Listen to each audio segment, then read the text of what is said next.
हरे राम राम राम हरे हरे, हरे कृष्ण कृष्ण कृष्ण हरे हरे।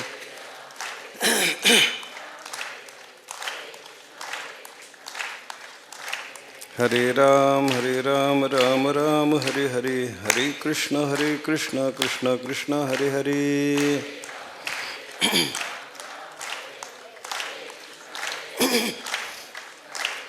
हरे राम राम हरे हरे, हरे कृष्ण कृष्ण कृष्ण हरे हरे।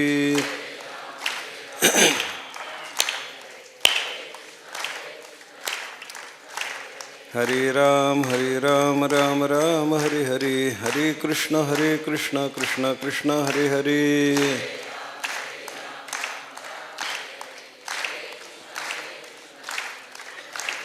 हरे राम राम हरे हरे, हरे कृष्ण कृष्ण कृष्ण हरे हरे।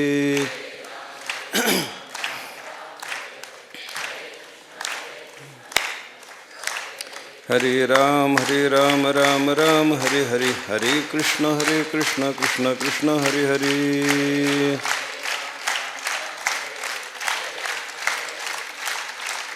पुंडलिक वरदा हरि विठ्ठल श्री ज्ञानदेव तुकाराम सद्गुरु गुंडा महाराज की जय, सद्गुरु हरि महाराज की जय। सर्वधर्मान् परित्यज्य मामेकं शरणं व्रज, अहं त्वा सर्व पापेभ्यो मोक्षयिष्यामि मा शुचः। तैसे स्वर्ग नरक सूचक अज्ञान व्याले धर्माधिक, ते सांडू निघाली अशेख ज्ञानी येणे। भगवान श्रीकृष्ण परमात्मा गीतेच्या उपसंहाराच्या या श्लोकामध्ये जो विचार बोलून दाखवतात तोच विठोबाचा धर्म आहे, असं चिंतन आपण थोडंसं चालवलेलं आहे। नामदेवरायाच्या अभंगामध्ये विठोबाचा धर्म जागो, त्याचे चरणी लक्ष लागो, असं ध्रुवपदातलं चिंतन आपल्याला पाहायला सापडतं। आणि त्याच्या आधारानं थोडासा विठोबाचा धर्म काय, ज्या धर्माची जागृती असावी, जो धर्म सदा सर्व काळ उद्दीप्त असावा, प्रदीप्त असावा, जागृत असावा, कार्यक्षम असावा, कार्य करणारा असावा, कार्यप्रवृत्त असावा, असं ज्या धर्माच्या बद्दल नामदेवरायासारख्या साधुपुरुषाला बोलावं वाटतं तो विठोबाचा धर्म कोणता। आणि विठोबाचा धर्म कोणता हे जसं पाहावं लागतं तसा तो विठोबाचा धर्म जागा होण्यासाठी, जागा राहण्यासाठी आपल्याला कोणता भक्ताला धर्म पाळावा लागतो या संबंधातला थोडासा विचार करायचा आहे। कारण विठोबाचा धर्म जागो हे जसे शब्द नामदेवरायांनी वापरलेले आहेत, तसंच त्याचे चरणी लक्ष लागो हेही शब्द नामदेवरायांनी वापरलेले आपल्याला पाहायला सापडतात। त्या परमात्म्याच्या चरणी आमचं लक्ष लागो हा आपला धर्म आहे।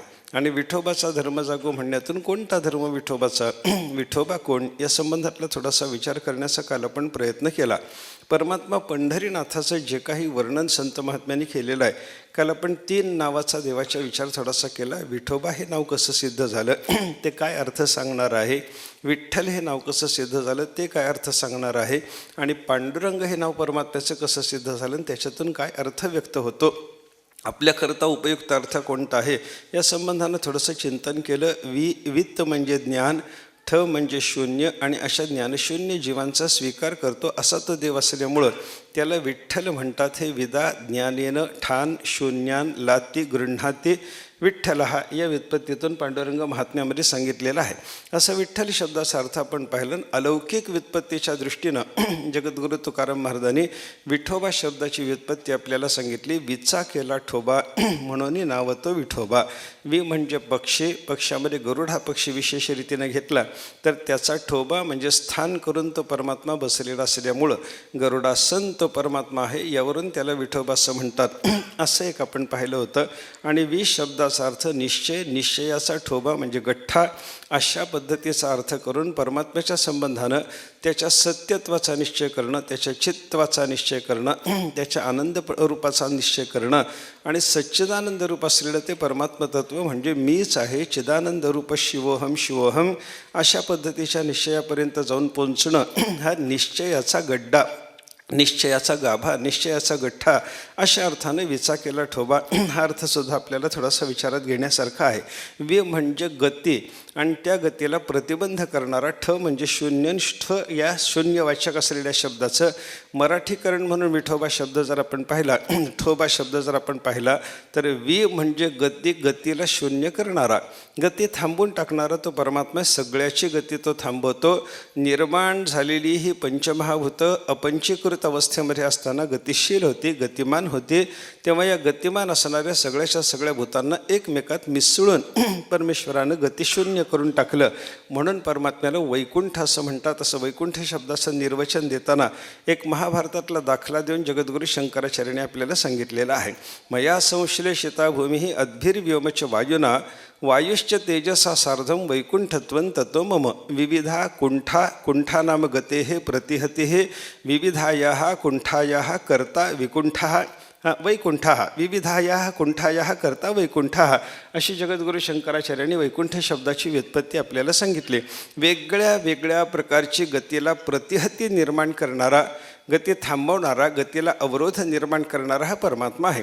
त्यानं पृथ्वीची गती थांबवली, जलाची गती, तेजाची गती, वायूची गती, आकाशाची गतीसुद्धा एका पद्धतीनं थांबवणारा असा हा परमात्मा असल्यामुळं या परमात्म्याला वैकुंठ असं म्हणतात. आणि हीच गती म्हणजे वी, त्या वीचं ठ म्हणजे शून्य करणारा, म्हणजे गतीला शून्य करणारा असा हा परमात्मा असल्यामुळे याला विठ्ठल असं म्हणतात. असा विठोबा असं म्हणतात.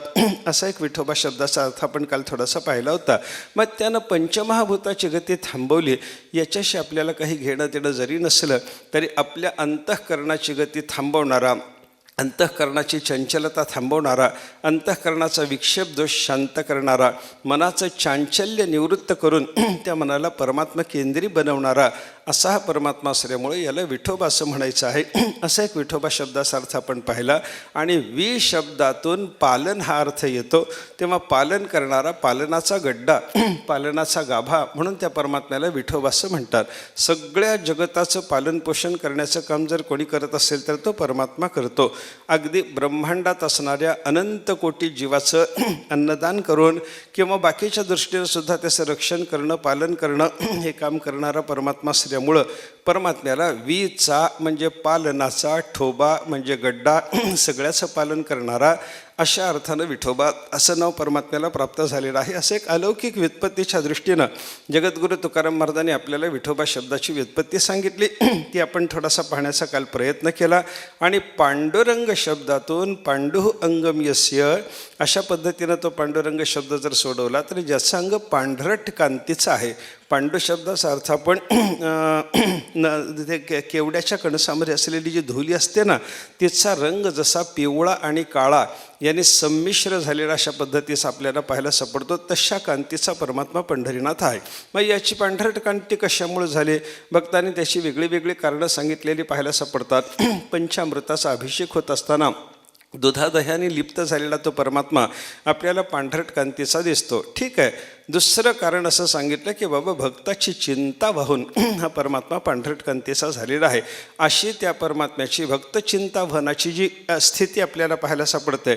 भक्ताची चिंता वाहणे हा एक विठोबाचा धर्म आहे. भक्ताची चिंता वाहणे हा विठोबाचा धर्म. सगळ्या जगताच्या पालनात प्रवृत्त असणं हा परमात्म्याचा धर्म. आपल्या अंतःकरणाची गती थांबवण्याचं काम करणं हा परमात्मा पंढरीनाथाचा धर्म. आपल्याला निश्चयापर्यंत नेऊन पोहोचवण्याचं काम करणं हा परमात्मा पंढरीनाथाचा धर्म.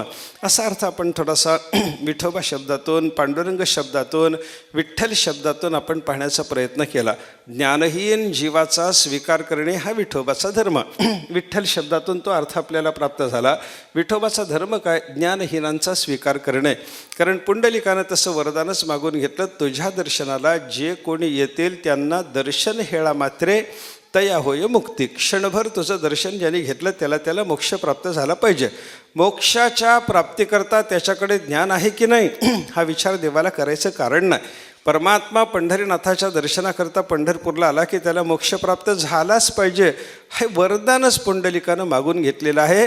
ज्ञानविज्ञानहीनानां मूढानां पापिनामपि दर्शनात्ते भवेन मोक्षः प्रार्थयामी मुहुर्मुहुः. पुंडलिक बोलला की देवा तुझ्या दर्शनाला आलेला ज्ञानहीन असो, विज्ञानहीन असो, तो मूढ असो, पापी असो, मूढ पापी जैसे तैसे कसेही जरी असले तरी उत्तरी कासे लागूनी असं पुंडलिका दिधलावर करुणाकर विठ्ठले हे तुकाराम महाराजांनी वर्णन केलेलं आपल्याला पाहायला सापडतं. असा सगळ्या जीवांचा उद्धार करणारा, अज्ञानाचाही उद्धार करणारा असा परमात्मा आहे. म्हणून त्याला विठ्ठल जर म्हणत असतील तर विठोबाचा धर्म सांगत असताना अज्ञानी जीवाचा उद्धार करणे हा जो परमात्मा पंढरीनाथाचा धर्म आहे, या धर्माला देवाने जागावं, अज्ञानी जीवाचा उद्धार करावा, सगळ्या जगताचं परिपालन करावं, सगळ्या जगताची चिंता व्हावी, भक्ताची चिंता विशेष रीतीने व्हावी, अंतःकरणाच्या गतीला देवाने शांती देऊन टाकावी, निश्चय आमचा दृढ करून परमात्मा स्वरूप आम्हाला प्राप्त करून द्यावं, त्याही धर्माला देवानं जागा असावं, असा वेगळ्या वेगळ्या पद्धतीचा अर्थ विठ्ठल, विठोबा आणि पांडुरंग या नावाच्या व्युत्पत्तीतून आपल्याला विठोबाच्या धर्माचा विचार करता आला. किंवा आपण चिंतनाकरता घेतलेला हा सर्व धर्मान परित्यज्य मामेकम शरणम व्रज हा जो श्लोक आहे, या श्लोकातही परमात्म्याचे काही धर्म आपल्याला सांगितलेले पाहायला सापडतात. विचार त्याच्या संबंधानं थोडासा आपण पाहिला. परमात्म्याने काय सांगितलं? सर्व धर्माचा त्याग कर. सर्व धर्माचा त्याग कर याचा अर्थ सर्व धर्म नाही, सर्व धर्म शब्दातून या ठिकाणी अज्ञान सांगायचं आहे. कारण ज्ञानेश्वर महाराजांनी भाष्यामध्ये असं सुरुवातीला सांगितलं, तैसे स्वर्ग नरक सूचक अज्ञान व्याले धर्माधिक. धर्माधिकाला विणारं प्रसवणारं स्वर्ग नरकाची सूचना देणाऱ्या धर्माधिकाला धर्म अधर्माच्या योगानेच आपल्याला स्वर्ग नरकाची सूचना मिळते. आपल्याकडून धर्माचा आचार झाला की लगेच समजावं आपल्याला स्वर्ग मिळणार आहे, आणि आपल्याकडून अधर्माचं आचरण झालं की लगेच आपल्याला सूचनाशास्त्र देऊन टाकतं तुला नरक मिळणार आहे. असं स्वर्ग नरकाची सूचना देणारे धर्म अधर्म यांना विणारं म्हणजे प्रसवणारं असं अज्ञान आहे. आपण त्याच्या संबंधातली थोडीशी कारण परंपरा पाहिली. आपल्याला देह प्राप्त झाला तर सुखदुःखासाठी, सुखदुःख जी निर्माण झाली ती पापपुण्यातून, पापपुण्य निर्माण झाली ती धर्माधर्मातून, धर्म आणि अधर्म जे निर्माण झाले ते रागद्वेषातून, रागद्वेष जे निर्माण झाले ते अनुकूल प्रतिकूल ज्ञानातून, अनुकूल प्रतिकूल ज्ञान जे निर्माण झालं ते भेदज्ञानातून, आणि भेदज्ञान जे निर्माण झालेलं आहे ते अज्ञानातून. म्हणजे धर्माधर्मादिकाला जन्म देणारं मूळ कारण आहे अज्ञान. ही शृंखला वेदांतानं आपल्याला सांगितलेली पाहायला सापडते. त्या अज्ञानाचा नाश कर हे सांगण्याकरता म्हणून भगवंतांनी सांगितलं, सर्व धर्माचा तू परिहार कर बाबा, सगळ्या धर्माचा त्याग कर. सगळ्या धर्माचा त्याग कर याचा अर्थ धर्म अधर्मादिकाला जन्म देणारं मूळ कारण असलेलं जे अज्ञान आहे त्या अज्ञानाचा तुला आत्तापर्यंत मी जे गीतेचं तत्त्वज्ञान सांगितलं या ज्ञानाच्या आधारानं तू परिहार कर बाबा.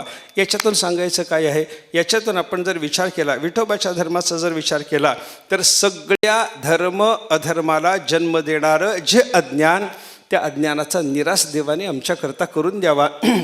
हा विठोबाचा धर्म, त्याला देवाने जागं राहिलं पाहिजे. मामेकम शरणम व्रज. पुढं देवाने सांगितलं मला एकट्याला शरण जा, माझ्या मूळ रूपाला शरण जा, असं भगवंताचं जे म्हणणं आहे त्याच्या आधारानं आपण असा विचार केला की परमात्म्याच्या त्या मूळ रूपाला आम्हाला शरण जायचं आहे, पण आम्ही शरण जाऊ शकत नाही. देवाने आपल्या शरणागतीमध्ये आम्हाला आणावं, आपल्या शरणागतीमध्ये देवाने आम्हाला प्रवृत्त करून घ्यावं, कारण आम्ही मार्जार शिशु न्यायाचे भक्त आहोत. असं काल आपण थोडंसं पाहिलं होतं. मांजरीचं पिलू एका ठिकाणाहून दुसऱ्या ठिकाणी नेत असताना सगळी जबाबदारी जशी मांजरीची आहे, तसं परमार्थाच्या शेवटच्या मुक्कामापर्यंत नेऊन पोहोचवताना आमची सगळी जबाबदारी परमात्म्यावर असल्यामुळं परमात्म्याने आम्हाला त्याच्या शरणागतीमध्ये प्रवृत्त करून घ्यावं, या त्याच्या धर्माला त्यानं जागावं, असा एक अर्थ आपण पाहिला होता. आणि त्याच्यानंतर देवाने सांगितलं, एकदा अज्ञानाचा निराश झाला, एकदा माझ्या मूळ रूपाला तू एकत्वानं शरण आलास की मी तुला सर्व पापातून मुक्त करेन. अहंत्वा सर्व पापेभ्यो मोक्षयिष्यामी. ही जी देवाची प्रतिज्ञा, या प्रतिज्ञेच्या आधारानं आपण असा देवाचा धर्म सिद्ध केला की भक्त एकदा परमात्म्याला शरण गेला की परमात्मा त्याला सगळ्या दोषातून मुक्त करतो, आणि सगळ्या दोषातून मुक्त करणं हा देवाचा धर्म आहे. आणि या धर्माला देवानं जागावं, या अर्थानं विठोबाचा धर्म जागो या शब्दाची नामदेवाच्या प्रवृत्ती आहे, असा एक आपण विचार केला होता. आणि शेवटी देवाने या श्लोकात सांगितलं, मा शुचहा, अर्जुना तू शोक करू नकोस. म्हणजे शोक राहित्य प्राप्त करून देणं, आपल्या भक्ताला शोकरहित अवस्थेला प्राप्त करून देणं, हाही भगवंताचा एक प्रकारचा धर्म आहे. आणि याही धर्माला देवाने जागावं असा विचार आपल्याला या वचनाच्या आधाराने करता आला. बरं का, आपण काल थोडासा विचार करत असताना विठोबा कोण आहे याच्या मूळ रूपाच्या ठिकाणी धर्माचा विचार करता येतो का, तर त्याचं मूळ रूप आहे परब्रह्मन. ते परब्रह्म निर्धर्मक आहे. त्याच्या ठिकाणी कोणत्याही धर्माचा विचार करता येत नाही. ते की अनाम अजाती अशीच त्याची वर्णनं संतांनी शास्त्रांनी केलेली आपल्याला पाहायला सापडतात. अशब्दम अस्पर्शम अरूपम अव्ययम तथा अरसम नित्यम अगंधवच्चयत वगैरे वगैरे त्या परमात्म्याचं वर्णन उपनिषदांनी केलं. म्हणजे शब्द स्पर्श रूप रस गंध हे पंचविषय जे आहेत, जे गुणरूपानं जगाच्या समोर प्रस्तुत होतात, त्यापैकी एकही गुणाचा संबंध परमात्म्याच्या ठिकाणी नाही. परमात्म्याच्या ठिकाणी शब्द नाही, म्हणून परमात्मा ऐकू येण्याचा प्रसंग नाही. परमात्म्याच्या ठिकाणी स्पर्श नाही, म्हणून परमात्म्याचं आपल्याला त्वाच प्रत्यक्ष होत नाही. शब्द स्पर्श रूपाचा विचार जर आपण करायला लागलो, परमात्म्याच्या ठिकाणी कोणत्याही प्रकारचं रूप नसल्यामुळं परमात्म्याचं चाक्षुष प्रत्यक्ष आपल्याला होत नाही. बरं का. शब्द स्पर्श रूपाच्या नंतर येणारा विषय आहे रस. रस नावाचा विषय परमात्म्याच्या, रस नावाचा गुण परमात्म्याच्या ठिकाणी नसल्यामुळं परमात्म्याचं रासन प्रत्यक्ष होत नाही. आणि देवाच्या ठिकाणी गंध नावाचा गुण नसल्यामुळं देवाचं घ्राणज प्रत्यक्षही आपल्याला होत नाही, असं वेदांतांनी आपल्याला सांगितलेलं आहे. आपल्याला 5 ज्ञानेंद्रिय परमेश्वरानं दिलेली आहेत. शब्द स्पर्श रूप रस गंध या विषयाच्या ग्रहणाकरता ही ज्ञानेंद्रिय दिलेली आपल्याला पाहायला सापडतात. आपल्याला देवाने कान दिला तो शब्द ऐकण्याकरता, आपल्याला देवाने डोळा दिला ते रूप पाहण्याकरता. म्हणजे शब्द स्पर्श रूप रस गंध या 5 विषयापैकी एका विषयाचं प्रत्यक्ष संपादन करण्याकरता एका इंद्रियाची उपलब्धी भगवंताने आपल्याला करून दिलेली आहे. पण परमात्म्याच्या ठिकाणी या शब्द स्पर्श रूप रस गंध या 5ही विषयापैकी, म्हणजे 5ही गुणापैकी एकाही गुणाची उपलब्धी जर नसेल तर तो परमात्मा कोणत्या इंद्रियाने आपल्याला कळायचा बोला. कोणत्या इंद्रियानं कळत नाही. कोणत्याही इंद्रियानं तो परमात्मा कळत नाही, म्हणून त्या परमात्म्याला अनिर्देश्य म्हणतात. त्याचा निर्देश करता येत नाही. ज्ञानोबाराने सुद्धा कसं बोटानं दाखवू तुला, देवा तुझा निर्देश कसा करू या अर्थानं. बोटानं दाखवणे हा निर्देश करणे या अर्थाचा शब्द आहे. आणि ज्ञानेश्वर महाराज म्हणतात कसं बोटानं दाखवू तुला, देवा तुझ्या ठिकाणी शब्दस्पर्शाने कोणत्याही गुणाचा सद्भाव जर नसेल तर कशा पद्धतीनं देवा तुझा निर्देश करायचा, कसं तुला बोटाने दाखवायचं. हा विषय काय सांगतो, हे सगळं चिंतन आपल्याला काय सांगतं, परमात्म्याच्या ठिकाणी कोणत्याही प्रकारच्या धर्माचा सद्भाव नाही. कोणताही धर्म, ब्रह्मस्वरूपाच्या ठिकाणी कोणत्याही प्रकारचा धर्म नाही. आणि परमात्मा पंढरीनाथाचं तरी ब्रह्म म्हणून वर्णन आपल्याला पाहायला सापडतं. आपण काल त्याच्याबद्दलची प्रमाणं पाहिली. नेणो ब्रह्ममार्ग चुकले, उघडे पंढरपुरासे आले, भक्ते पुंडलिके देखिले, उभे केले विटेवरी तो हा विठोबा निधान, किंवा पुंडलिकाचे भेटी परब्रह्म आले का. ही सगळी प्रमाणं परमात्मा पंढरीनाथाला परब्रह्म ठरवणारी आपल्याला पाहायला सापडतात. बरं का. ते प्रबोध सुधाकर ग्रंथामध्ये जगद्गुरू शंकराचार्याने भगवान श्रीकृष्ण परमात्म्याला एकदा ब्रह्म म्हणलं. आचार्याने सांगितलं की श्रीकृष्ण दुसरा कोणी नाही. यदुकुलतिलकः स एवायम. बरं का. भूतेष्वंतर्यामी ज्ञानमयः सच्चिदानंदः प्रकृतेः परः परात्मा यदुकुलतिलकः स एवायम. तोच हा यदुकुलतिलक असलेला भगवान श्रीकृष्ण परमात्मा. कोण आहे हा भूतेषु अंतर्यामी. सर्व भूतांचा अंतर्यामी म्हणून ज्या परमात्म्याची प्रसिद्धी आहे तोच हा यादवाच्या कुळात निर्माण झालेला भगवान श्रीकृष्ण परमात्मा आहे. भूतेषु अंतर्यामी ज्ञानमय, हा ज्ञानरूप म्हणून ज्या परमात्म्याची प्रसिद्धी आहे तोच हा श्रीकृष्ण आहे. सच्चिदानंद, हा सच्चित आनंद म्हणून ज्या परब्रह्माची प्रसिद्धी आहे ना, तेच हे श्रीकृष्ण तत्व आहे. भूतेषु अंतर्यामी ज्ञानमय सच्चिदानंद प्रकृते हे परहा परात्मा. प्रकृतीच्याही पलीकडचा असलेला परमात्मा म्हणून ज्याची प्रसिद्धी आहे ना, ते परब्रह्म म्हणजेच यादवाच्या कुळात जन्माला आलेला हा भगवान श्रीकृष्ण परमात्मा आहे. असं वर्णन श्रीकृष्णाच्या संबंधात जेव्हा जगद्गुरू शंकराचार्यांनी केलं, समोर बसलेली त्यांचे साधक मंडळी काही सामान्य नव्हते. कोणी हस्तामलकाचार्य, पद्मपादाचार्य, हे सगळे त्रोटकाचार्य, हे सगळे आचार्य यांच्याकडे बघायला लागले आणि ते म्हणतात असं कसं म्हणता, परब्रह्म कुठं आणि हा श्रीकृष्ण कुठं. परब्रह्माच्या ठिकाणी आपल्याला कोणत्याही प्रकारचा धर्म सांगता येत नाही आणि या श्रीकृष्णाच्या ठिकाणी तरी सगळेच धर्म सांगता येतात, मग या दोघांचं ऐक्य सांगता कसं? आचार्याने त्यांच्या चेहऱ्यावरचे भाव पाहिले आणि सगळ्यांना विचारलं, का रे बाबांनो, मी जे बोललो आत्ता त्याच्याबद्दल तुम्हाला काही शंका आहे का? श्रीकृष्णाची परब्रह्म रूपता विचारात घेताना तुम्हाला काही त्याच्यामध्ये वेगळं वाटतं का? तुम्हाला हे बरोबर वाटत नाही का माझं बोलणं? असं आचार्याने विचारल्यावर लोक म्हणायला लागले, सगळे शिष्य त्यांचे म्हणायला लागले, महाराज बोलणं कसं आहे तुमचं तुम्हीच पहा ना, तुम्ही काय म्हणता? हा श्रीकृष्ण परमात्मा हा परब्रह्म आहे, हे कसं बोलणं आहे? आचार्याने सांगितलं, शंका का आली सांगा. श्रीकृष्णामध्ये आणि परब्रह्मामध्ये तुम्हाला वेगळेपणा काय दिसला? ऐका, श्रीकृष्ण आणि परब्रह्म याच्यातला वेगळेपणा दाखवण्याकरता त्या समोर असलेल्या शिष्यांनी जे विकल्प उपस्थित केले ना, पांडुरंगाला परब्रह्म म्हणताना तेच विकल्प आपल्यासमोर येऊ शकतात म्हणून मी हे बोलायला लागलो बरं का. आचार्यांना आचार्यांनी विचारलं, सांगा ना, श्रीकृष्णाला परब्रह्म म्हणत असताना तुम्हाला काय अडचणी येतात ते माझ्यासमोर बोला ना. मग त्याने अडचणी सांगितल्या. ननु सगुणः दृश्यतनुः तथा एकदेशाधिवासश्च सकथं भवेत परात्मा प्राकृतवद रागरोषयुतः. आचार्यांना त्याने सांगितलं, हा श्रीकृष्ण परमात्मा त्याच्याकडे पाहिल्याच्या नंतर हा कसा दिसतो? हा सगुण आहे, हा सगुण आहे. आणि परब्रह्माच्याबद्दल जर चिंतन आपण करायला लागलं तर परब्रह्म निर्गुण म्हणून सांगितलं जातं. मग निर्गुण आणि हा सगुण या दोघांना एक कसं म्हणता तुम्ही? ननु सगुणः दृश्यतनुः. दुसरा विकल्प त्याने असा मांडला की हा परमात्मा, हा श्रीकृष्ण जो आहे ना, याच्याकडं पाहिल्याच्या नंतर याचं शरीर दिसणार आहे, हो, हा दृश्यतनु आहे. आणि परमात्म्याचं वर्णन करताना उपनिषदं सांगतात की बाबा तो अदृश्य आहे. यत्तत् अदृश्यम अग्राह्यम अनपरम अबाह्यम, हे श्रुतीनं त्याचं वर्णन केलेलं आहे. अदृश्य आहे तो, दृश्य नाही आहे. मग हा तरी दृश्य आणि परब्रह्म तर अदृश्य, दोघांची एकरूपता मानता कशी? सगुणः दृश्यतनुः. तिसरा विकल्प सांगितला, एकदेशाधिवासश्च. हा श्रीकृष्ण एकदेशाधिवास आहे, एका ठिकाणी असतो. एका ठिकाणी असतो त्यावेळेला तो दुसऱ्या ठिकाणी नसतो. तो द्वारकेत होता तेव्हा गोकुळातल्या लोकांना विरह होता, तो मथुरेत असताना गोकुळातल्या लोकांना विरह होता. हा विरह असायचं कारण काय? तो जर सर्व देशाधिवास असता तर त्याच्या विरहाचं कारणच नव्हतं.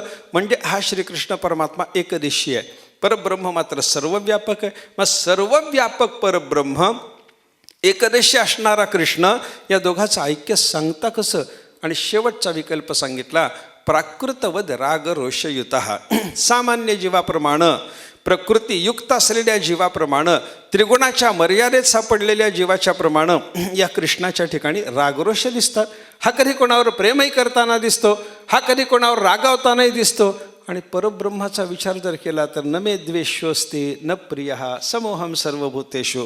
परमात्म्याने सांगितलं की नाही, ब्रह्मरूपानं मी सर्वांच्या बाबतीत समान आहे, मला कोणी द्वेष्य नाही, कोणी प्रिय नाही. कोणाच्या संबंधानं रागरोष निर्माण होणं हे परब्रह्माच्या ठिकाणी दिसत नाही. याच्या ठिकाणी, कृष्णाच्या ठिकाणी तरी रागरोष दिसतात. काय म्हणायचं तुम्हाला सांगा ना, याला परब्रह्म कसं म्हणता तुम्ही? असा आचार्यांना विकल्प विचारल्याच्या नंतर आचार्याने सांगितलं, तुमचे विकल्प संपले का? श्रीकृष्णाला परब्रह्म म्हणताना तुम्ही माझ्यासमोर ज्या 4 अडचणी उपस्थित केल्या, या 4 अडचणीच्या पेक्षा अजून काही अडचणी आहेत का? एवढ्याच अडचणी. आचार्यांना शिष्याने सांगितलं, महाराज आत्ता तरी आम्हाला एवढ्याच अडचणी दिसतात, या विकल्पाचं निराकरण करा. मग श्रीकृष्ण परमात्म्याला परब्रह्म म्हणायचं की नाही? आपल्या आज्ञेप्रमाणे आम्ही तर मानून आहोत.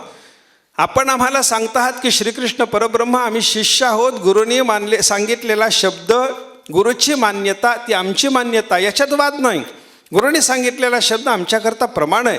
आम्ही कृष्णाला परब्रह्म म्हणू, पण त्याला परब्रह्म म्हणत असताना आमच्या अंतःकरणाला काही शंका येतील, संशय येतील. गुरुसमोर विचारणं आमचं कर्तव्य म्हणून आम्ही विचारलं. आचार्याने सांगितलं, सांगतो ना म्हणे, श्रीकृष्णाला तुम्ही सगुण समजता पण तो सगुण नाही. कृष्णाला तुम्ही दृश्यतनु समजता पण तो दृश्यतनु नाही. कृष्णाला तुम्ही एकरेषाधिवास समजता पण तो एकरेषाधिवास नाही.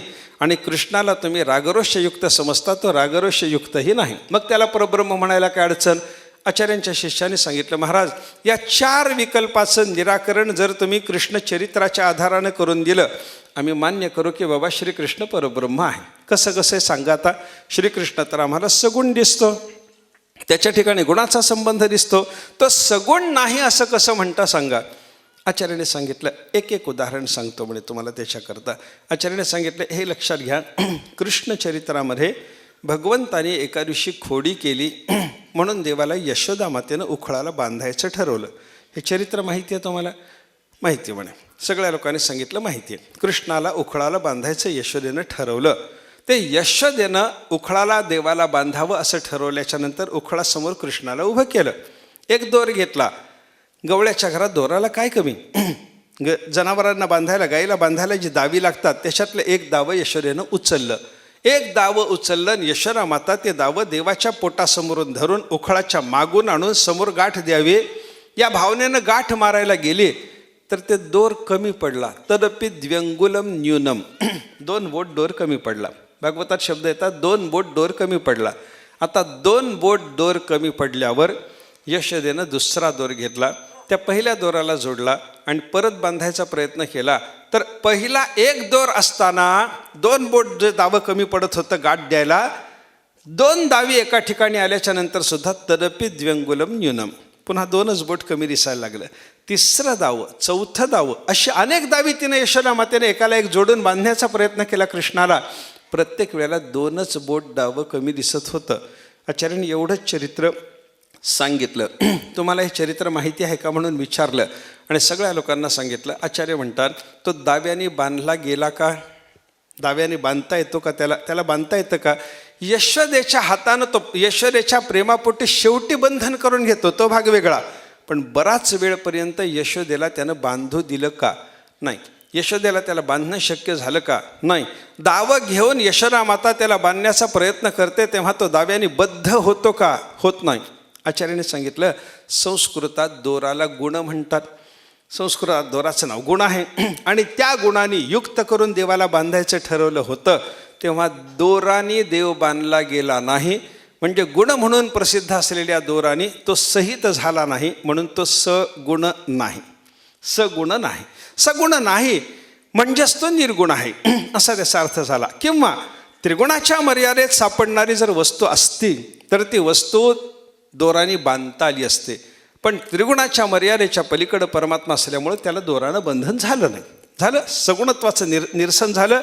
श्रीकृष्णाला तुम्ही सगुण समजता पण तो सगुण नाही. पांडुरंगाकडे चला, पांडुरंगाला तरी सगुणता आहे का? आपल्याला तो सगुण दिसतो हो, पण पांडुरंगाच्या ठिकाणी सगुणता आहे का? ते नरहरी महाराजांचं चरित्र येतं पहा. नरहरी सोनार परमात्मा पंढरीनाथाचे भक्त होऊन गेले. अगोदर ते पंढरीनाथाचे भक्त नव्हते, ते शंकराचे भक्त होते, महादेवाचे भक्त होते. मल्लिकार्जुनाच्या मंदिरामध्ये त्यांची सतत आराधना चालू असायची. सोनार म्हणून कलाकार म्हणून उत्तम कलाकार होते. गावामध्ये एक व्यापारी आला पंढरपूरमध्ये. त्या व्यापाऱ्यानं पांडुरंगाला नवस केला होता की मला पुत्ररत्न होऊ दे, तुझ्या सेवेला येतो आणि तुझ्या सेवेमध्ये सोन्याचा करदोडा तुला समर्पण करतो. रत्नजडीत सुवर्णाचा असा कडदोरा देवा तुला समर्पण करेन. पांडुरंगाला नवस केला. पांडुरंगाला नवस काय केला? सोन्याचा कडदोरा समर्पण करीन. दुसऱ्या एका बाईने कोणीतरी सोन्याची कुंची वाहीन म्हणून सांगितलं होतं म्हणे. माहिती आहे का तुम्हाला सोन्याची कुंचीचं काही प्रकरण? एका बाईनं देवाला नवस केला, देवा मला मुलगा होऊ दे, तुला सोन्याची कुंची वाहीन. पुढं पोर झालं, देव प्रसन्न झाला, देवाने मुलगा दिला हिला. बाईनं हुशारी केली को पोराचंच नाव सोन्या ठेवलं. पोराचं नाव सोन्या ठेवून 6 महिने त्याच्या डोक्यावर ती कुंची बांधून लेकरू घेऊन देवाच्या दर्शनाला गेली आणि देवाला म्हणायला लागले, देवा हा सोन्या ही त्याची कुंची तुला समर्पण. असं त्या व्यापाऱ्यांनी केलं नाही. सोन्याचा करदोडा म्हणजे पोराचं नाव सोन्या ठेवून त्याचा करदोडा जुना देवाला समर्पण करायचा असला विचार त्यांनी केला नाही त्या व्यापाऱ्याने. खरंच सोनं नेलं, हिरे नेले. परमात्मा पंढरीनाथाला कटीसूत्र समर्पण करण्याचा विचार केला आणि तिथं गावात चौकशी केली की देवाला बरोबर मापाचा करदोडा करून देणारा चांगला कलाकार पाहिजे. कोण? लोकांनी सांगितलं इथं नरहरी सोनार नावाचा एक सोनार राहतो. आम्हाला बाकी काही माहिती नाही, तो कलाकार म्हणून चांगला आहे. तुम्हाला करदोडा कोणाला करायचा आहे? पांडुरंगाला. तो करत नाही. का करत नाही? तो शैव आहे, भगवान शंकराचा उपासक आहे. पांडुरंगाचं दर्शन नाही हो, पांडुरंगाच्या शिखराकडे तो बघत नाही. कट्टर शैव आहे, त्याच्यामुळे तो तिथं येत नाही. म्हणे काय करायचं तुमचं तुम्ही बघा. या व्यापाऱ्याने सांगितलं काय त्याच्यात, एकदा जाऊन विनंती करायला काय अडचण आहे आपल्याला. उत्तम कलाकार जर तोच असेल तर त्याच्याकडूनच आपण कडदोरा करून घ्यायचा. म्हणून तो गेला. नरहरी महाराजाकडे गेल्याबरोबर नरहरी महाराजांनी त्याचं स्वागत केलं. या म्हणे बसा. बसवल्यावर विचारलं कोण आपण. त्यानं सांगितलं अमक्या गावचा आहे, व्यापारी आहे. कशा करता इथं आलात. मी पांडुरंगाला नवस केला होता आणि फेडायला आलो. फेडा म्हणे जाऊन फेडा देवाचा नवस. आमचा काही देवाचा संबंध नाही म्हणे. मी शिवाचा भक्त आहे. मल्लिकार्जुनाचं मंदिर समोर आहे. माझं घर इथं समोरच आहे देवाच्या. इथंच राहतो आणि देवाची सेवा करतो. त्यांनी सांगितलं मला करदोडा करून द्याल की नाही. ते म्हणाले मी सोनार आहे. आपण जर मला करदोडा करायला सांगितला तर मी मजुरी घेईन, सोनं घेईन तुमच्याकडून, करदोडा करून देईन म्हणे. पण माप तुम्ही आणून द्या. देवाच्या कमरेचं माप तुम्ही आणून द्या.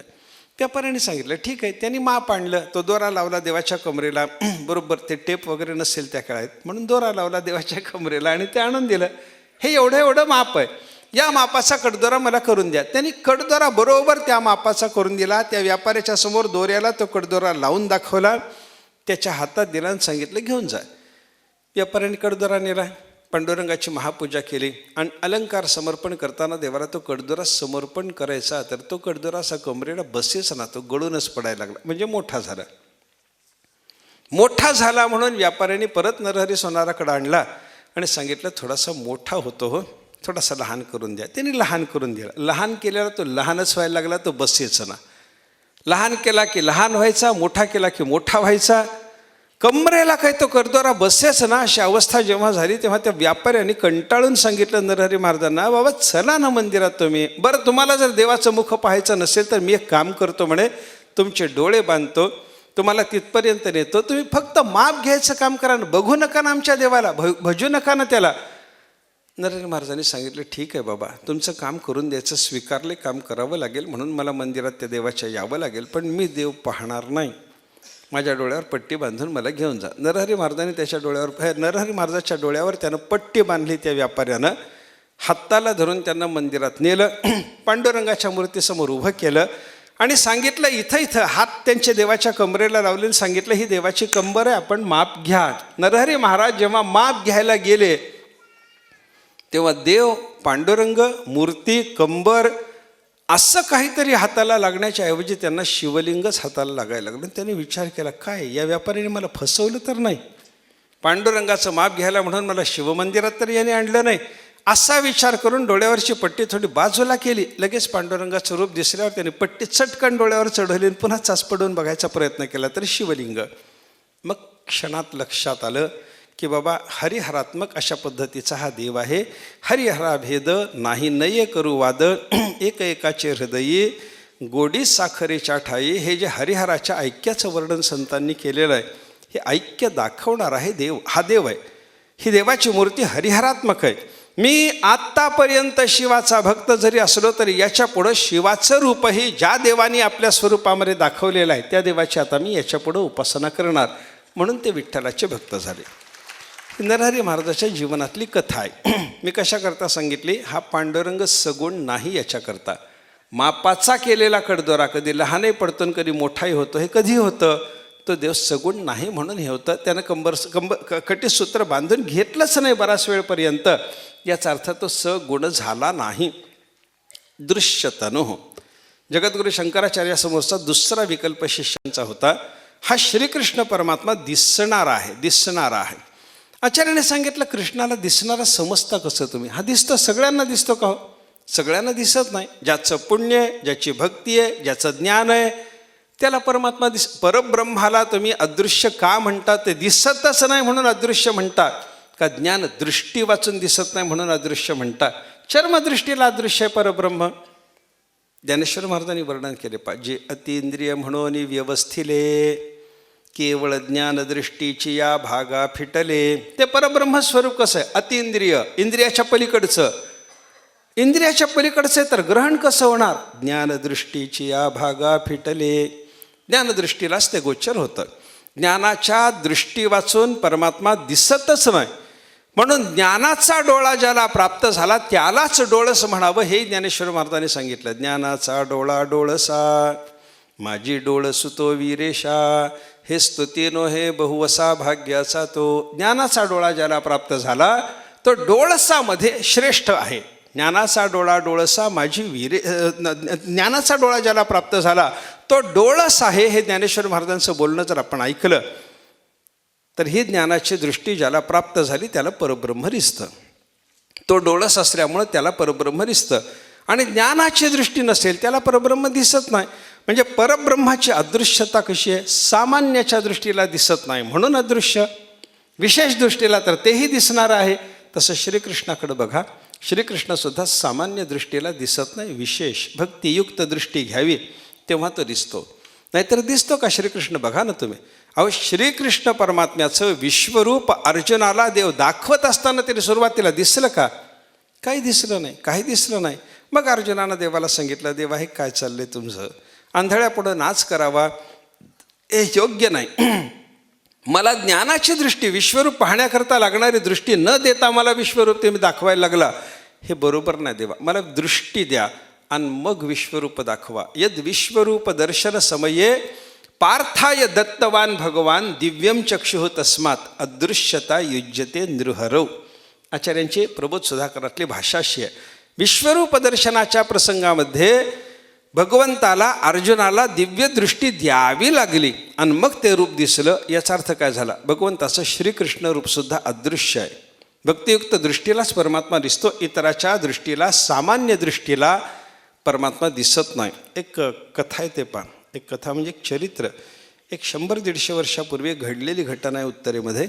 एक लहानशा गावामध्ये एक म्हातारा माणूस, त्याची बायको, दोघं घरामध्ये, तिसरा माणूस नाही.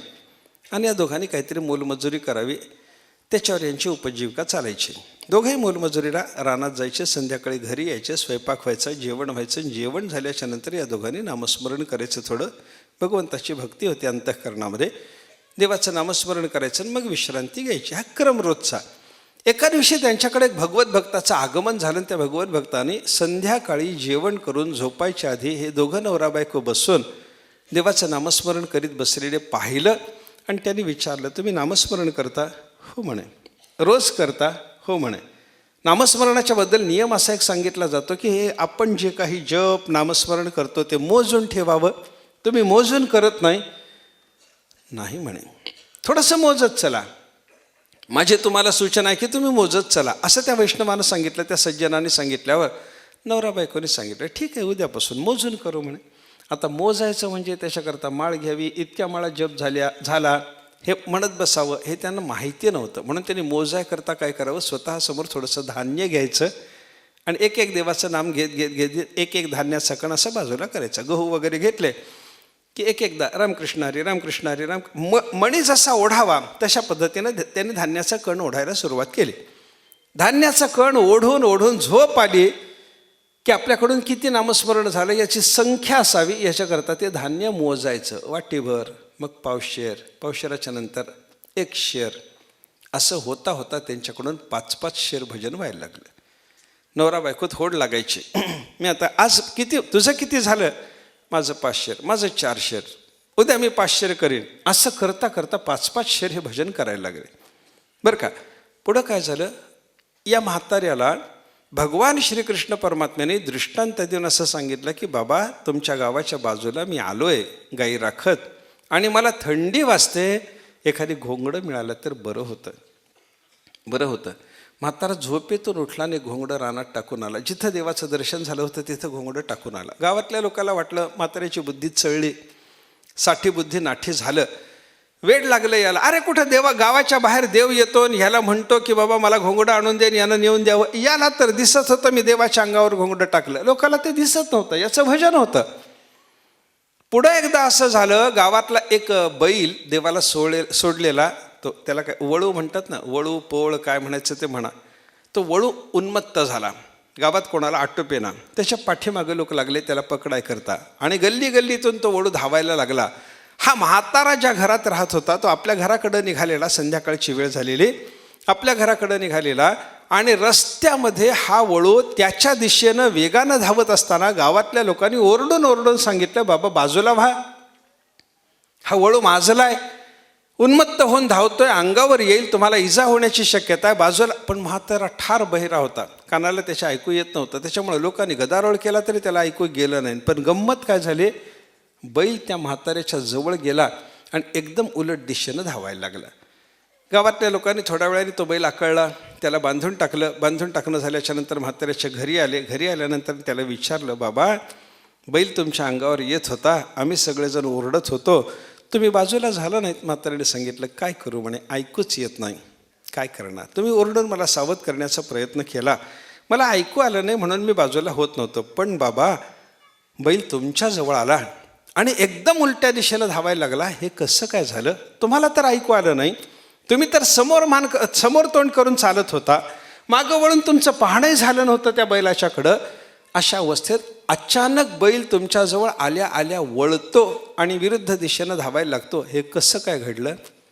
म्हाताऱ्याने सांगितलं, तुम्हाला दिसलं नाही, तुम्हाला दिसलं नाही, माझा श्रीकृष्ण परमात्मा आला होता आणि त्यानं त्या बैलाचं शेपूट पिरगाळलं, त्याच्यामुळं तो बैल असा विरुद्ध दिशेनं धावायला लागला, विरुद्ध दिशेनं धावायला लागला, बैलाचं शेपूट पिरगाळलं. सगळ्या लोकांनी सांगितलं, शेपूट असं वळल्यासारखं आम्हाला दिसलं, पण ते कोण पिळतो हे आम्हाला दिसलं नाही बाबा. म्हाताऱ्याने सांगितलं, त्याच्याकरता 5-5 शेर भजन करावं लागतं बाबा, त्याच्याशिवाय तो दिसत नाही, त्याच्याशिवाय तो दिसत नाही. याचा अर्थ काय झाला? दिसतो कोणाला? सगुण रूपात दिसणारा हा श्रीकृष्ण परमात्मा, त्याचं दर्शन होतं कोणाला? भक्तियुक्त दृष्टी असावी तेव्हा होतं. भक्ती नसेल त्याला परमात्मा दिसत नाही. तसा परमात्मा पंढरीनाथाचा विचार करा ना, तो दृश्य तनु आहे का? नाही ना, कोणालाही तो दिसत नाही ना. ज्याने ज्याने ते परमात्मा पंढरीनाथाच्या हृदयावर काही अक्षर आहेत असं सांगितलं जातं बरं का. त्याच्यावरून ते परमात्मा पंढरीनाथ, मग तो खरा कुठला, पांडुरंग पंढरपूरचा का माढ्याची मूर्ती खरी, याच्यात बराच वाद झाला मरी विद्वानामध्ये. ती अक्षर दिसती, ते माढ्याच्या मूर्तीच्या छातीवरती अक्षरं कोरलेली आहेत म्हणून लोकांचं म्हणणं की बाबा तोच खरा विठ्ठल आहे. कारण देवाच्या पांडुरंगाच्या मूर्तीचं वर्णन करताना पांडुरंग महात्म्यात सांगितले देवाच्या हृदयावर अक्षर आहेत. ते अक्षर दिसत नाही. ते त्या पांडुरंग महात्म्यात काय वर्णन आलं? ती अक्षरं दिसावीत याच्याकरता बलराम दादाला तपश्चर्या करावी लागली पंढरपुरात. लक्ष्मी मातेला ती अक्षरं दिसावीत याच्याकरता तपश्चर्या करावी लागली, मग त्यांना ती अक्षरं दिसली. उगं उठून आपण जाऊन पाहायचं आणि अक्षरं दिसत नाहीत म्हणून खोटा म्हणायचं, असं चालत नाही. मी कशाकरता बोललो? त्या देवाच्या हृदयावर कोरलेली अक्षरं दिसाय करता जर तपश्चर्या युक्त दृष्टी लागत असेल तर पांडुरंग दृश्य आहे असं आपल्याला म्हणून चालत नाही महाराज. दृश्य तनु नाही. एकदेशाधिवास श्रीकृष्णाला एकदेशी म्हणता, एका ठिकाणी आहे त्यावेळेला दुसऱ्या ठिकाणी तो नाही असं म्हणता. आचार्याने सांगितलं तसं मुळीच नाही रे, तो सगळ्या ठिकाणी आहे. आचार्याने एक उदाहरण सांगितलं. जेव्हा भगवान श्रीकृष्ण परमात्मा जनकाच्या नगरीला गेले, मिथिला नगरीला गेले, तेव्हा मिथिला नगरीत भगवंताचं आगमन झाल्यावर त्यावेळेसचा तिथला राजा बृहदश्व आणि एक श्रुतदेव नावाचा ब्राह्मण, हे दोघं बहुलाश्व, बृहदश्व नाही बहुलाश्व नावाचा राजा आणि त्याच गावातला एक श्रुतदेव नावाचा ब्राह्मण, दोघं देवाच्या निवासस्थानी आले आणि म्हणायला लागले, देवा आमच्याकडे यायचं, उद्या आमच्या घरी यायचं. दोघांचं निमंत्रण एकदम आलं. देवानी दोघांना एकदम हो म्हणून सांगितलं. कोणाकडं आधी जायचं, कोणाकडं नंतर जायचं? लोक कोणी कुठेही गेले देव तरी लोक बोलणारच आहेत. बहुलाश्व राजाकडे जावं, लोक म्हणणार शेवटी भगवान राजाकडंच गेले, गरिबाला कोण विचारतं. बरं श्रुतदेव ब्राह्मणाकडे जावं, लोक म्हणणार ब्राह्मणाकडंच हे आधी गेले, ह्या राजाला कोण विचारतं. असं येतच की नाही. देवाने विचार केला की म्हणे या दोघांचं निमंत्रण मला एक समयावच्छेदानं आलंय, या दोघांना मी येतो म्हणून एकदा शब्द दिलाय, तेव्हा मला दोघांच्याकडे एकदम गेलं पाहिजे. परमात्म्याने काय केलं? 2 रूपानं बहुलाश्व आणि श्रुतदेव या दोघांच्या घरी एकदम जाणं केल्याचं वर्णन भागवतात आहे. श्रुतदेव आणि बहुलाश्वाच्या घरी भगवान एकदम गेले. त्यांचं आतिथ्य एकदम देवाने स्वीकारलं. ज्या वेळेला बहुलाश्वाच्या घरी होते त्याच वेळेला श्रुतदेवाच्या घरी होते. हे कसं जमतं हो? एक देशी असणाऱ्या माणसाला हे जमतं का? एक देशी असलेल्या माणसाला हे जमतं का? आता बऱ्याच काही महाराजांची कीर्ती अशी असते बघा, त्यांनी 2 ठिकाणी एकदम कीर्तन केलं म्हणे. मला एकाने विचारलं, महाराज तुम्ही करू शकता का? मी म्हटलं अजून सुरू केलं नाही.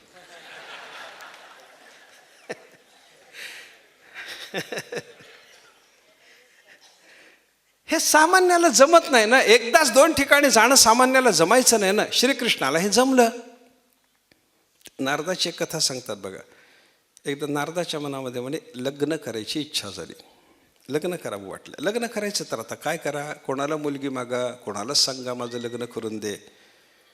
जाऊ म्हणे आपण द्वारकेला, श्रीकृष्णाला गाठून देवाला सांगू. देवाला सांगितलं. देवाकडे गेले. देवाकडे गेल्याबरोबर देवाने विचारलं, काय नारदा? काही नाही देवा, थोडं बोलायचं होतं. बोला ना. नाही देवा, सगळ्या लोकांदेखत बोलता येत नाही, थोडं आत चला, माझं घरात चला, आपण एकांतात दोघंच पाहिजे, रुक्मिणी मातासुद्धा जवळ नको, मग बोलतो. ठीक आहे म्हणे. देवाने माझं घरात नेलं. नारदांना विचारलं, काय नारदा, काय कशा करता आलात माझ्याकडं, काय काम घ्या? देवाला सांगितलं. देवा लग्न करायचं हो. मग त्याच्याकरता एवढं गुप्त सांगावं लागतं काय? काय पाप आहे म्हणे लग्न करण्यावर? मी नाही का केली लग्न? मी लग्न करतो तर तुम्ही माझे भक्त असताना लग्न करायचं हे एवढं गुप्त रहस्यमय पद्धतीनं कसं सांगता, का सांगता? नारदाने सांगितलं, नाही देवा, करायची इच्छा झाली, आत्तापर्यंत नव्हती, ब्रह्मचारी म्हणून प्रसिद्धी आहे जगामध्ये, आता लग्न करायची इच्छा. काही हरकत नाही नारदा, काही पाप नाही, दोष नाही, करा लग्न तुम्ही. नाही देवा, पण कसं करायचं सांगा ना. म्हणजे लग्नाची इच्छा तुम्हाला झाली तर करायचं लग्न, त्याच्यामध्ये कसं करायचं काय विचार? नाही देवा, माझ्याकडं काय आहे म्हणून कोण मला मुलगी देईल, माझं लग्न तुम्हीच करून द्या. देव म्हणले, तसं करू, तुमचं लग्न करून देतो म्हटल्यावर नारदाने सांगितलं, मग करून द्या ना. देव, अरे त्याच्याकरता मुलगी पाहावी लागेल, काहीतरी योजना करावी लागेल ना. नारद म्हणले, देवा एवढा वेळ नाही म्हणे आपल्याला, म्हणजे आत्ताच लग्न करून द्या. आत्ता म्हणजे असं कुठं एवढं सोपं आहे काय? लगे करून द्या म्हटल्याबरोबर लग्न करून देता येतं काय? असं नाही, थोडा वेळ लागेल त्याला. काय कशा करता देवा वेळ? नाही, मुलगी शोधावी लागेल ना. नारद म्हणले, देवा मी मुलगी तुम्हाला सांगू शकतो. मग सांगा ना नारदा, तुम्ही सांगितलेली मुलगी, बापाला विनंती करतो तुम्हाला दे म्हणून सांगतो. नारद म्हणले, देवा तसं नाही, मग मुलीच्या बापाकडे जायची गरज आहे. मग मुली तुमच्याकडेच आहेत म्हणे. हां, तुमच्याकडंच, माझ्याकडेच मुली? नारद म्हणले, देवाने विचारलं, माझ्या मुली सगळे लग्न झाली म्हणे सगळ्याचे? नाही देवा, मी तुम्हाला सांगतो ना. काय? तुम्हाला 16,108 बायका आहेत ना देवा? हो. एवढ्या कशाला लागतात? त्याच्यातली एक मला दिली तर काय बिघडतं? एवढ्यांना तुम्हाला वेळ देता येतो का? सगळ्यांच्याकडे तुम्ही राहू शकता का? एक द्या ना मला, याच्यातलेच एक द्या ना. देवाने नारदाचे शब्द पकडले, सर्वांच्याकडे तुम्ही राहू शकता का? देव म्हणाले, मी सगळ्यांच्याकडे राहू शकतो, म्हणूनच सगळ्याशी लग्न केले. नाही देवा, त्याच्यातली एक द्या ना. नारदाला देवाने सांगितलं, तुम्ही एक काम करा, माझ्या सगळ्या बायकाच्या घरी फिरून या, ज्या घरात मी तुम्हाला दिसलो नाही तिचं नाव सांगा, ती तुम्हाला दिली समजा. मग नारद सगळ्या घरी फिरायला गेले. एका घरी फिरायला गेले तर प्रत्येक घरात परमात्मा दिसायला लागले. कुठे स्नान चालू आहे, कुठं संध्या, कुठं देवपूजा, कुठं राज्यकारभाराचा विचार चालू आहे, मंत्र्याशी मंत्रणा चालू आहे.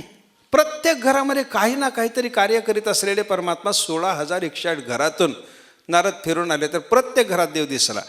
आणि देव सगळ्या घरात दिसल्याच्या नंतर ज्या घरी मी दिसत नाही त्या बाईचं नाव येऊन सांगा, त्या माझ्या भार्येचं नाव सांगा, ती तुम्हाला देईन, असं देवाने जे सांगितलं होतं.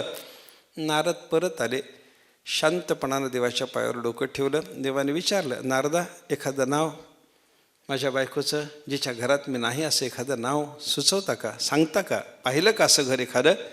नारदाने सांगितलं, तसं नाही देवा, लग्नाचा विचारच मनातून काढून टाकला. द्राक्ष आंबट म्हणावी कोल्ह्यानं, तसला प्रकार. नारदाने सांगितलं, लग्नाचा विचार मनातून काढून. उदाहरण संपलं माझं. पण मला यातून सांगायचं काय आहे? नारदांना 16,108 घरामध्ये एक समयावच्छेदानं परमात्मा दिसतो. एकाच वेळेला 16,108 घरात राहू शकतो. एक दिवशी का सांगा? सगळ्यांच्या घरात एकाच वेळेला राहणारा परमात्मा एक दिवशी आहे का सांगा? पांडुरंगाचं तसंच आहे. परमात्मा पंढरीनाथ नामदेवरायाच्या घरी त्याच वेळेला असतात.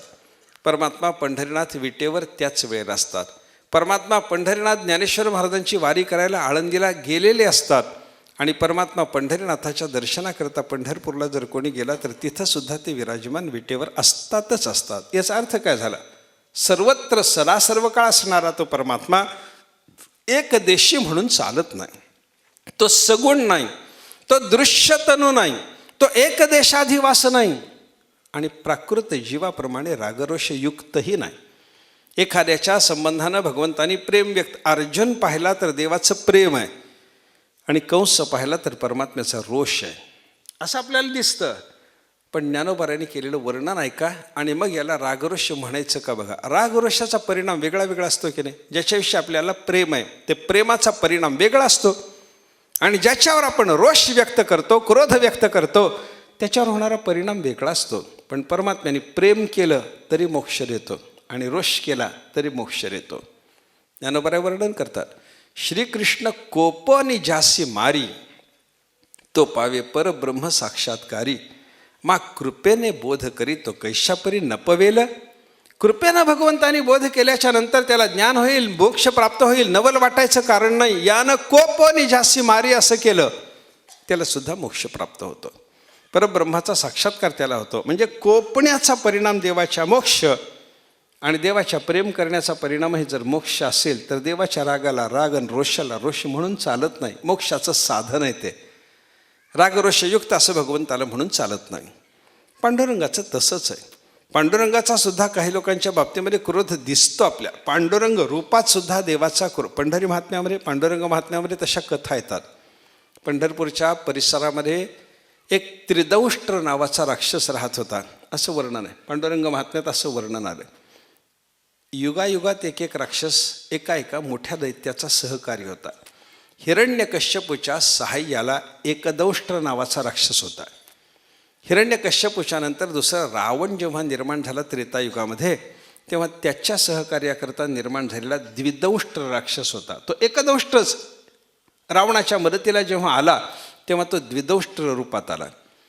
आणि रावणाच्याकडे द्विदंष्ट्र रूपामध्ये असणारा तो राक्षस जो एकदंष्ट्र म्हणून हिरण्यकश्यपूकडे होता, द्विदंष्ट्राच्या रूपामध्ये रावणाकडे होता, त्यालाच द्वापार युगामध्ये जेव्हा भगवान श्रीकृष्ण परमात्म्याच्याकडे हे कंस, शिशुपाल वगैरे येणार होते ना, त्यांच्या काळामध्ये निर्माण झालेला कंसाचा एक सेवक त्रिदंष्ट्र नावाचा राक्षस होता.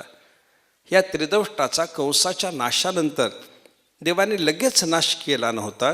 तो पंढरपूरच्या भूमीमध्ये येऊन राहत होता. देवाचा कधीतरी आपण घात करावा याच्याकरता त्याच्या तपस्या चालू होत्या आणि परमात्म्याने त्रिदंष्ट्र राक्षसाचा तिथं येऊन नाश केला. रोष दिसला की नाही बोला. त्रिदंष्ट्राचा नाश भगवंतानी केला, रोष दिसला. गोपाळपूरच्या तिथं पंढरपूरला गोपाळपूरच्या जवळ विष्णुपराच्या जवळ एक पुष्पावती नावाची नदी गोपाळपुराकडून आलेली चंद्रभागेला संगमित होते. तिथं संगमस्थान आहे. त्या संगमस्थानाच्या जवळ राहणारा एक संगम नावाचा दैत्य होता. परमात्म्याने त्याचा नाश केल्याची कथा आपल्याला पांडुरंग महात्म्यात पाहायला सापडते. रोष दिसला की नाही बोला. रोष दिसला. नामदेवराच्या बरोबर भोजन करतो, प्रेम दिसलं की नाही बोला. जनाबाईच्या बरोबर गोवऱ्या वेचायला जातो, प्रेम दिसलं की नाही बोला. प्रेमही दिसतं, रोषही दिसतो, पण त्याच्या प्रेमाचा परिणामही मोक्ष आणि रोषाचा परिणामही जर मोक्ष असेल तर देवाचे रागरोष मानून चालत नाहीत. 4 विकल्प शिष्यांनी उपस्थित केले होते. आचार्यांनी 4ही विकल्पाचा निराश केला आणि श्रीकृष्ण परमात्मा म्हणजे साक्षात परब्रह्म आहे हे सिद्ध करून दिलं. त्याच पद्धतीनं पांडुरंगाच्या बद्दल या 4ही विकल्पाचा विचार करताना आपल्याला पांडुरंगाच्या ठिकाणी सुद्धा कोणत्याही प्रकारचा विकल्प राहत नाही हे जेव्हा लक्षात येतं. पांडुरंग म्हणजे साक्षात परब्रह्म. परब्रह्मलिंगम भजे पांडुरंगम. परब्रह्माचा मूर्त आविष्कार असं जगद्गुरू शंकराचार्य म्हणतात. असं परमात्मा पंढरीनाथाच्या रूपाचं चिंतन करत असताना त्याचं एक ब्रह्मरूप आहे. एवढ्यापुरतं आपलं हे चिंतन चाललं होतं. ब्रह्मरूप म्हणलं की ते निर्धर्म कर. त्याच्या ठिकाणी धर्माचा विचार करता येत नाही. म्हणून ब्रह्मरूप असलेला जो विठोबा त्याच्या धर्माचं जागरण असावं. हा विठोबाचा धर्म जागो शब्दाचा अर्थ नाही. मग तो विठोबा परब्रह्मरूपातून सगुण पहिल्यांदा सगुण होतो. परमात्म्याच्याबद्दल कसं आहे, तो मुळामध्ये निर्गुण निराकार आहे. निर्गुण निराकार असलेला परमात्मा जगताची रचना करण्याकरता त्रिगुणाचा आधार घेतो, तेव्हा तो सगुण होतो. पण अजून आकार घेत नाही स्वतः. जगाचा आकार निर्माण करण्याकरता त्रिगुण घेतो म्हणून तो सगुण झाला. पण त्यांना अजून आकार घेतला नाही. ते जे देवाचं रूप आहे त्याला सगुण निराकार म्हणतात. त्या सगुण निराकार रूपाचं चिंतन वेदांताने सांगितलं, त्याला आम्ही ईश्वर म्हणतो. आणि शेवटचं परमात्म्याचं रूप आहे ते सगुणही आहे आणि साकारही आहे. सगुण आणि साकार असलेलं जे परमात्म्याचं रूप असतं त्याला अवतार म्हणतात. या सगळ्या रूपाचा विचार करत असताना परब्रह्म निर्धर्मक आहे. पण ईश्वर रूपाचा विचार जर केला, जगाची उत्पत्ती स्थिती संहार करणारा तो ईश्वर. यतो वा इमानि भूतानि जायन्ते येन जातानि जीवन्ति यत्प्रयन्ति अभिसंविशन्ति तद्विजिज्ञासस्व तद्ब्रह्म. तैत्तिरीय उपनिषदाने सांगितलं. ते यतो वा इमानि भूतानि जायन्ते या प्रश्नश्रुतीला उत्तर देताना आनंदाध्येव खल्विमानि भूतानि जायन्ते आनंदेन जातानि जीवन्ति आनंदम प्रयन्ति अभिसंविशन्ति असंही वर्णन श्रुतीनं केलेलं आपल्याला पाहायला सापडतं. म्हणजे आनंदरूप असलेल्या परमात्म्यापासून जग निर्माण झालं. आनंदरूप असलेल्या परमात्म्याच्या योगानं हे जग जगतं आणि आनंदरूप असलेल्या परमात्म्याच्या ठिकाणीच हे जग विलीन होतं. देवापासूनच निर्माण होतं, देवामुळंच जगतं आणि देवातच जग विलीन होतं. म्हणून परमात्मा जगताचं उपादान कारण ठरवता येतो. बघा कसं आहे, ज्या कारणापासून वस्तू उत्पन्न होते ती कारणं दोन असतात, उपादान निमित्त. उपादान कारणापासूनही वस्तू निर्माण होते आणि निमित्त कारणापासूनही वस्तू निर्माण होते. उदाहरण द्यायचं झालं तर त्याला वेदांत नेहमी उदाहरण देतो मडक्याचं. मडकं निर्माण होतं कशापासून? मातीपासून, बरोबर. आणि मडकं निर्माण करायला एक जो लागतो कुंभार, त्याच्यापासूनही मडकं झालं. म्हणजे माती जी आहे त्या मडक्याचं उपादान कारण म्हणले जाते आणि कुंभार जो आहे तो निमित्त कारण म्हणला जातो. कारण कार्यामध्ये जे कारण येतं त्याचं नाव आहे उपादान कारण आणि जे कारण कार्यामध्ये येत नाही त्याला म्हणतात निमित्त कारण. मातीमध्ये हे मडक्यामध्ये माती येते म्हणून माती झाली उपादान कारण आणि मडक्यामध्ये कुंभार येत नाही पण मडकं निर्माण करायला तो हे प्रयत्न करतो, त्याचा प्रयत्न उपयोगी ठरतो म्हणून मडक्याचं तो निमित्त कारण ठरतो. ऐका, जी वस्तू एका कारणापासून निर्माण होते, दोन कारणं आली, उपादान कारण एक आलं, निमित्त कारण एक आलं. उपादान कारण आणि निमित्त कारण दोन्ही कारणापासून वस्तू निर्माण होते हे झालं. मातीपासून मडकं निर्माण होतं, कुंभारापासून मडकं निर्माण होतं. पण माती उपादान कारणच आहे आणि कुंभार निमित्त कारणच आहे. त्याचं कारण मातीपासून निर्माण झालेल्या मडक्यामध्ये माती येते म्हणून ती उपादान आहे आणि कुंभारापासून निर्माण झालेल्या मडक्यामध्ये कुंभार येत नाही म्हणून तो निमित्त आहे. हे एक सांगितलं जातं. दुसरं असं आहे ज्या कारणापासून कार्य निर्माण झालं त्याच कारणात जेव्हा ते विलीन होतं तेव्हा ते उपादान कारण असतं आणि ज्या कारणापासून कार्य निर्माण होतं त्या कारणात ते विलीन होत नाही तेव्हा ते निमित्त कारण असतं. विलयावरूनही विचार केलेला आपल्याला पाहायला सापडतो बरं का. बघा, मातीपासून मडकं निर्माण झालं आणि कुंभारापासूनही मडकं निर्माण झालं, गोष्ट खरी आहे. पण विलीन होत असताना मडकं कुंभारात विलीन व्हायला लागलं का मातीत विलीन व्हायला लागलं? मातीत विलीन होतं, कुंभारात विलीन होत नाही म्हणून कुंभार निमित्त पडतो, माती मात्र उपादान ठरते. असं उपादान आणि निमित्त दोन पद्धतीनं कारणाचा विचार आपल्याला पाहायला सापडतो. हे यतो वा इमानि भूतानि जायन्ते येन जातानि जीवन्ति यत् प्रयन्ति अभिसंविशन्ति या श्रुतिवाक्याचा पूर्ण विचार केल्याच्या नंतर परमात्म्यापासून जग निर्माण होतं, परमात्म्यामुळंच जगतं, हे महत्त्वाचं आहे. ऐका, मातीपासून मडकं निर्माण होतं, कुंभारापासूनही मडकं निर्माण होतं, पण निर्माण झालेलं मडकं मातीमुळं जगतं की कुंभारामुळं जगतं? मातीमुळं जगतं. त्याच्यात माती आहे म्हणून ते जगतं. म्हणजे हे निर्मितीवरून त्याच्यापासून काहीतरी निर्माण झालं एवढ्यावरून आपल्याला उपादानत्वाचा विचार जरी नाही करता आला तरी ज्याच्यापासून निर्माण झालं त्याच्या योगानं टिकणं आणि त्याच्याच ठिकाणी विलीन होणं हा विचार पाहावा लागतो बरं का. जग कोणापासून निर्माण झालं? परमात्म्यापासून. जग कोणाच्या योगाने जगलं? परमात्म्यामुळं. कोई हेव अन्यात कह प्राण्यात यर्हेष आकाशः आनंदो नस्यात.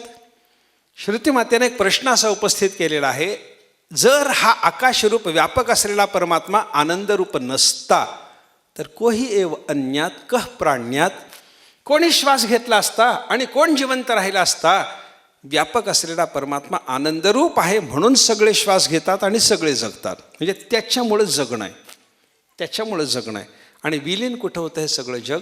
मडकं जसं मातीत विलीन व्हावं तसं हे सगळं जग प्रलय कालामध्ये परमात्मा स्वरूपात विलीन होतं. त्याच्यापासून निर्माण होतं, त्याच्यामुळं जगतं आणि त्याच्यातच विलीन होतं आणि हे सगळंच्या सगळं करणारा परमात्मा, त्याचा धर्म कोणता? उत्पादकत्व, स्थितिकारकत्व आणि संहारकत्व हे त्या परमात्म्याचे धर्म आहेत. विठोबाचा धर्म जागो म्हणलं की त्या ईश्वररूप विठोबानं जगाच्या उत्पादकत्वाला जागावं, त्या परमात्म्याने जगताच्या स्थितिकर्तृकत्वाला जागावं आणि त्या परमात्म्याने जगताच्या संहारकत्वालाही जागावं, असं विठोबाचा धर्म जागो म्हणत असताना ईश्वर रूपाच्या बद्दल आपल्याला म्हणणं शक्य आहे. परमात्म्याच्या रूपाचा विचार करताना त्याचं अवतार रूप एक आहे. वेगवेगळ्या अवताराच्या रूपात परमात्मा आपल्याला पाहायला सापडतो. आणि जे जे अवतार धारण केले ते कशा करता? परित्राणाय साधूनाम विनाशाय च दुष्कृताम धर्मसंस्थापनार्थाय संभवामी युगे युगे असं परमात्मा बोलतो. म्हणून परमात्म्याचा अवतार कशा करता? धर्माची स्थापना. साधूचं रक्षण किंवा दुष्टाचा संहार करण्याकरता परमात्मा येत नाही. ऐका, परित्राणाय साधूनाम विनाशायच दुष्कृताम जरी बोलला तरी देवाच्या अवताराचा मुख्य उद्देश काय? धर्मस्थापना. आणि धर्माच्या स्थापनेकरता आलेल्या देवाला साधू धर्माला अनुकूल असतात म्हणून त्यांचं रक्षण करावं लागतं, आणि दुष्ट धर्माला प्रतिकूल असतात म्हणून त्यांचा नाश करावा लागतो. दुष्टाच्या नाशाकरता दुष्टाचा नाश नाही, धर्माला प्रतिकूल पडले म्हणून दुष्टाचा नाश, आणि धर्माला अनुकूल पडले म्हणून सज्जनाचं रक्षण. म्हणजे देवाच्या अवताराचं मुख्य प्रयोजन आहे धर्मरक्षण. हे धर्मरक्षण कर्तृकत्व जे देवाकडं आहे, हा देवाचा धर्म. या धर्माला देवाने जागावं अशा पद्धतीचा एक विचार आपल्याला पाहायला सापडतो. बरं का, परमात्म्याच्या रूपाचा विचार करत असताना देवाच्या रूपाची वेगळी वेगळी चिंतनं जे आपल्याला पाहायला सापडतात. ते पांडुरंगाचं वर्णन करताना त्याला काही ठिकाणी भगवान म्हणलं. भगवान परमात्मा पंढरीनाथ असा त्याचा उल्लेख केला जातो. भगवान म्हणजे काय? भग शब्दाचा अर्थ 6 ऐश्वर्याचे गुण. त्यांना म्हणतात भग. षण्णाम भग इति ईरणा. या 6 गुणांना उद्देशून भग असं म्हणतात. कोणते कोणते? यश, श्री, औदार्य, ज्ञान, वैराग्य, ऐश्वर्य हे 6 गुणवर्य वसती येथ म्हणून तो भगवंतो. परमात्मा पंढरीनाथाला भगवंत म्हणत असताना त्याच्या ठिकाणी हे 6 गुण आहेत. यश, त्याच्यासारखं यश कोणाकडेही नाही. ज्ञानेश्वर महाराजांनी देवाच्या यशाचं वर्णन करताना फार गोड वर्णन 6व्या अध्यायात केलं आहे. प्रणवाची ये पेठे झाले शब्द ब्रह्म माजिठे ते जयाची या यशा धाकुटे वेढू न पुरे. ज्ञानेश्वर महाराजांनी सांगितलं, एखाद्याचं यश पाहिल्याच्या नंतर त्याचा गौरव केला जातो. गौरव करायचा म्हणलं की त्याला एखादी शाल वगैरे भरजरी शाल वगैरे पांघरणं त्याच्या यशाच्या कौतुकाकरता केलं जातं, त्याचा गौरव करायचा. तसं परमात्म्याचं यश पाहून देवाला जर पांघरून घालायचं ठरलं, शाल वगैरे द्यायची ठरली, तर ती शाल कुठून आणली? ज्ञानोबारे वर्णन करतात. प्रणवाची ये पेठे. आम्ही प्रणवाच्या पेठेत गेलो, बाजारपेठेत, ओंकाराच्या बाजारपेठेत गेलो. तिथून एक माजिठ म्हणजे भरझरी असं रेशमी वस्त्र आम्ही घेतलं. ते कोणतं होतं? शब्द ब्रह्म माजिठे, जे प्रणवाच्या पेठेमध्ये विकायला तयार होतं. असं वेदाच्या रूपाचं असं दिव्य वस्त्र आम्ही घेतलं आणि देवाच्या यशाला त्याचं पांघरून घालायचं म्हणलं तर ते जयाची या यशा धाकुटे. शब्द ब्रह्मरूपी वस्त्रसुद्धा धाकटं पडलं, वेढून न पुरे, त्याच्या अंगावर ते पांघरता येईना. म्हणजे वेदाने देवाच्या यशाचं वर्णन करावं म्हणलं तर तेही जमत नाही. एवढं देवाचं यश अफाट आहे, अफाट आहे. यस्य नाम महद्यशः. त्या देवाचं नावच महद्यश असं आहे, यशस्वी. परमात्म्यासारखं यश कोणाकडे नाही. निळोबारायांनी देवाकडे असलेले हे 6 गुण, त्याच्यापैकी एक एक गुण एका एका भक्ताला देऊन देवानं जगात मोठं केलं म्हणे. त्या एका एका भक्ताकडं तो एक एक गुण दिला. जो गुण ज्या भक्ताकडे दिलाय त्या गुणाच्या बाबतीत त्या भक्ता एवढा मोठा दुसरा कोणी जगात ठरत नाही.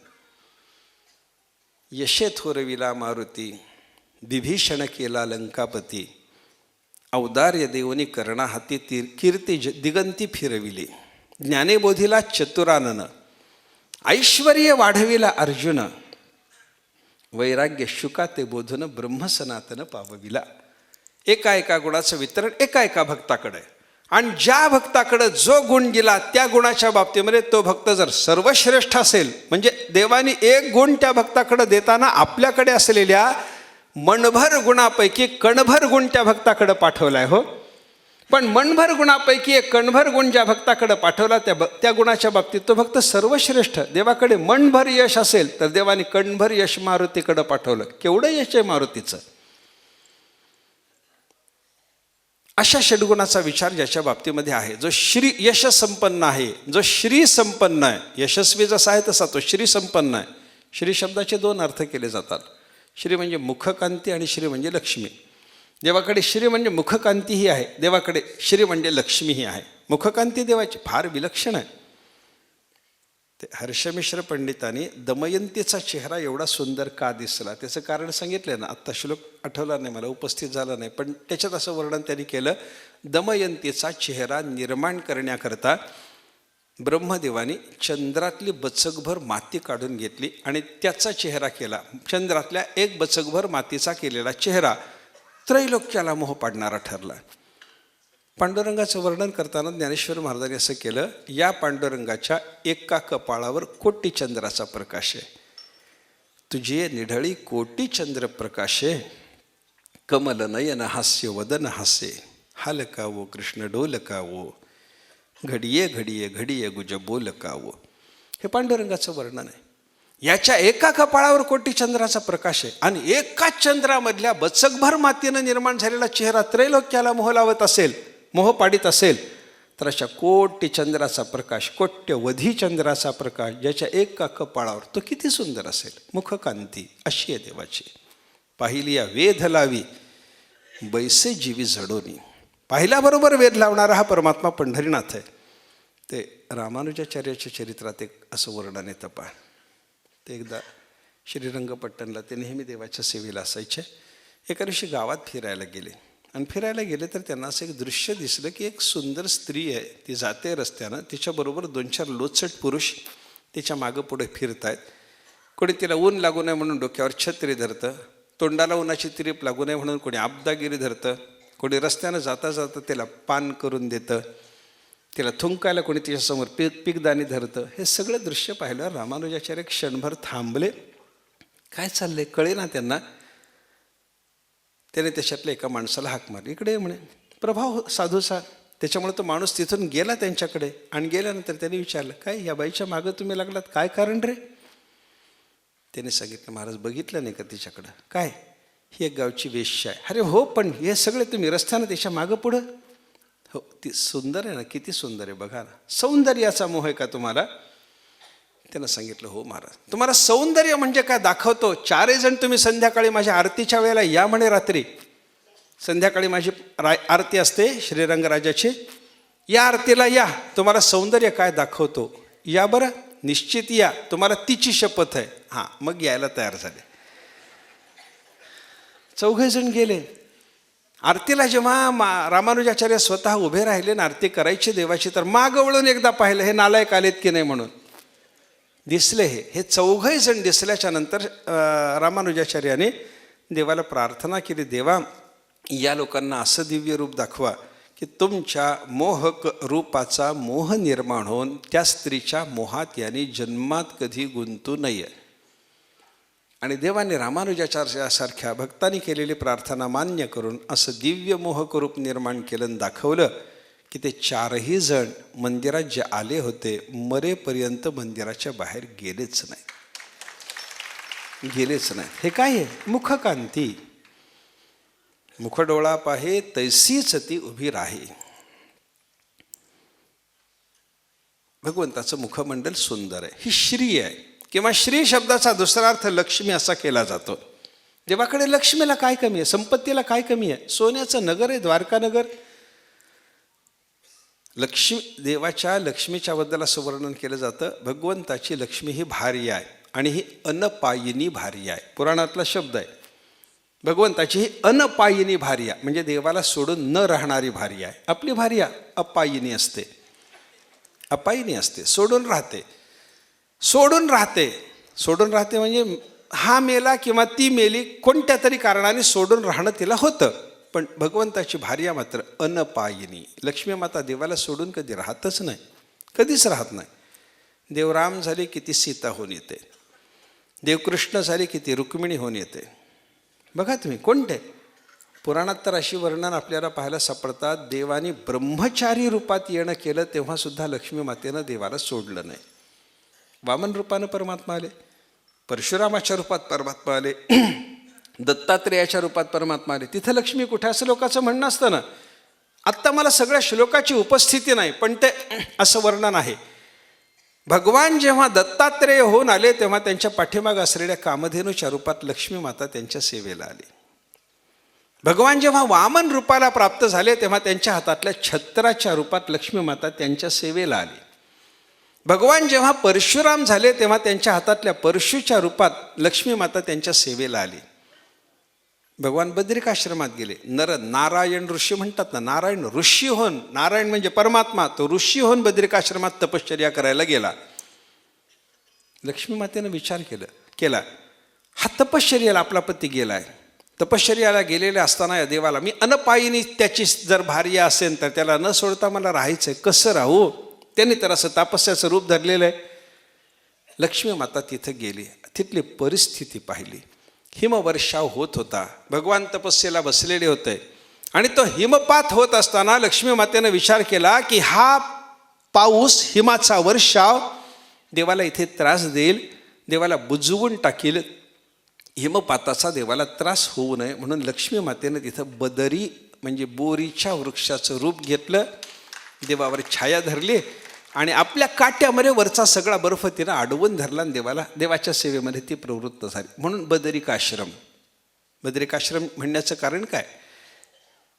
हे कारण आहे त्याचं. बद्री रूपामध्ये लक्ष्मी माता देवाचं सेवन करायला आली.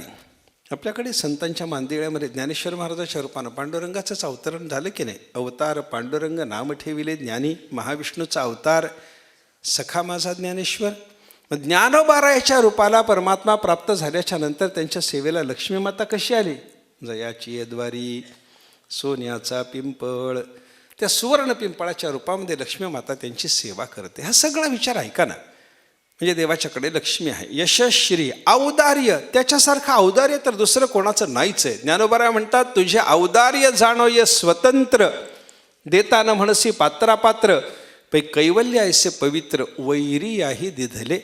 मोक्षासारखी वस्तू, पवित्र वस्तू, वैर्याला सुद्धा देणारा हा परमात्मा म्हणजे दान देताना पात्रापात्रतेचा विचार हा करत नाही, तरी असं दान सत्पात्री ठरतं. हे औदार्य. ज्ञान, देवाच्याकडे ज्ञानाचं तर काय विचारूच नका. उद्धवाला भागवत सांगितलं, ज्ञानच. देवाने अर्जुनाला गीता सांगितली, ज्ञान. ब्रह्मदेवाला चतुश्लोकी भागवत सांगितलं, ज्ञान. सनकादिकाला हंसरूपाला प्राप्त होऊन देवाला सांगितलं, ज्ञान. सगळीकडे ज्ञान. कपिलाचार्याच्या रूपानं प्रगट होऊन आपल्या मातेला देवहूतीला सांगितलं, ज्ञान. सगळीकडे देवाचं ज्ञान प्रगट होतं. वैराग्याचा विचार करा, देवाकडे वैराग्य विलक्षण आहे. एवढं गोकुळवासी लोकांचं प्रेम असताना एकदा गोकुळाचा त्याग करून जाणारा परमात्मा परत गोकुळात आला नाही, तो आलाच नाही. वैराग्याच्या शिवाय जमतं का? सोन्याची लंका जिंकल्याच्या नंतर लक्ष्मणाने सांगितलं होतं, ही लंका आपल्या ताब्यात घ्या ना देवा. देवानं सांगितलं, नाही. अपिस्वर्णमयी लंका नमे लक्ष्मण रोचते. सोन्याची असूनही मला आवडत नाही. जननी जन्मभूमीश्च स्वर्गादपि गरीयसी. हे जे उद्गार रामरायाच्या मुखातले आहेत, वैराग्याचंच द्योतक आहे. म्हणजे देवाच्याकडे वैराग्य आहे. ऐश्वर्याचा विचार तर करूच नका. भगवंताचं ऐश्वर किती मोठं. इंद्र चंद्र महेंद्र यातेची पूजिती, निळोबाऱ्या वर्णन करतात. काकड्याच्या भजनामध्ये सगळे भक्त रोज भजन करताना म्हणतात, वाळवंटापासोनी महाद्वारापर्यंत सुरवराची मांदी उभे जोडोनी हात. वाळवंटापासून ते महाद्वारापर्यंत पांडुरंगाच्या दर्शनाकरता रोज कोणाची दाटी आहे? सुरवरांची. सुर म्हणजे देव आणि त्यांच्यातले वर म्हणजे श्रेष्ठ, देवश्रेष्ठांची दाटी भगवंताच्या दर्शनाकरता जर असेल तर याच्यासारखं ऐश्वर कोणाचं सांगा ना. याचा अर्थ काय झाला? हे 6 गुण म्हणजे भग, आणि या भगाने तो संपन्न असलेला पांडुरंग असल्यामुळे त्याला म्हणतात भगवंत, भगवान पांडुरंग. मला काय सांगायचं आहे, पांडुरंगाच्या रूपामध्ये भगवान पांडुरंग हे जे रूप आहे त्याच्या ठिकाणी असणारे धर्म म्हणजे यशश्री, औदार्य, ज्ञान, वैराग्य, ऐश्वर, हे धर्म त्याचे जागे असावेत. देवाचं यश जागा असावं, देवाची श्री जागी असावी. देवाचं औदार्य जागा असावं, देवाचं ज्ञान जागा असावं, देवाचं वैराग्य जागा असावं आणि देवाचं ऐश्वर ही जागा असावं. आणि या 6 गुणाच्या योगाने भक्ताचं कल्याण परमात्मा पंढरीनाथानं करत राहावं. हा एक विठोबाचा धर्म जागो या शब्दातून अर्थ आपल्याला घेता येतो. परमात्मा पंढरीनाथाचा धर्म म्हणत असताना परमात्म्याची जी वेगळी वेगळी अरे प्रतिमा रूपाचा विचार जरी केला, प्रतिमा परमात्मा पंढरीनाथाची विटेवर उभी असलेली पंढरपूरमधली प्रतिमा जरी पाहिली ना, त्याच्यातही काही गुण आहेत. पाहिली या वेध लावी, त्याचाच धर्म आहे. तसं देवाने त्याच्या दर्शनाला जो कोणी येईल त्याला वेध लावावा, त्याला वेध लावावा. बघा, पांडुरंगाच्या एका रूपाचा विचार केला तर त्या रूपामध्ये देवाने लक्ष्मीला स्थान दिलं आहे. पांडुरंगाच्या मूर्तीचं वर्णन करताना तिथं दाखवलं जातं. देवाचे कमरेवरचे हात आहेत 2. थोडं बारकाईनं बघा, कमरेवर ठेवलेल्या दोन्ही हातात निर्माण झालेली जी वर्तुळं, हात कमरेवर ठेवल्यानंतर इकडे एक आणि इकडे एक वर्तुळ निर्माण होतं की नाही, ती निर्माण झालेली वर्तुळ बघा ना. देवाच्या उजव्या हातातलं वर्तुळ लहान आहे आणि डाव्या हातातलं वर्तुळ मोठं आहे. माणसं म्हणतात मूर्ती घडवताना काहीतरी कमी जास्त झालं असेल. अरे वेडेपणा एवढा कुठं असतो काय? मूर्ती घडवताना काहीतरी कमी जास्त झालं आणि बसवून टाकली मूर्ती असं नसतं. त्याच्यात रहस्य दडलेलं आहे. देवाच्या हातातलं एक वर्तुळ मोठं, एक वर्तुळ लहान, त्याच्यातलं डाव्या हाताचंच वर्तुळ लहान आहे आणि उजव्या हाताचं वर्तुळ लहान आहे आणि डाव्या हाताचं वर्तुळ मोठं आहे. त्याचं कारण काय? पंढरीनाथाचं रूप दाखवत असताना महापूजेच्या वेळेला तिथले पुजारी दाखवतात अजूनही की इथं देवाने लक्ष्मी मातेला बसायला स्थान दिलेलं आहे. वामांगी रखुमाई म्हणतात ना, डाव्या बाजूला रुक्मिणी मातेला, लक्ष्मी मातेला स्थान दिलं. म्हणजे काय? एक प्रतिमेचा विचार जर केला तर तिथे लक्ष्मी आहे, तिथं लक्ष्मी आहे.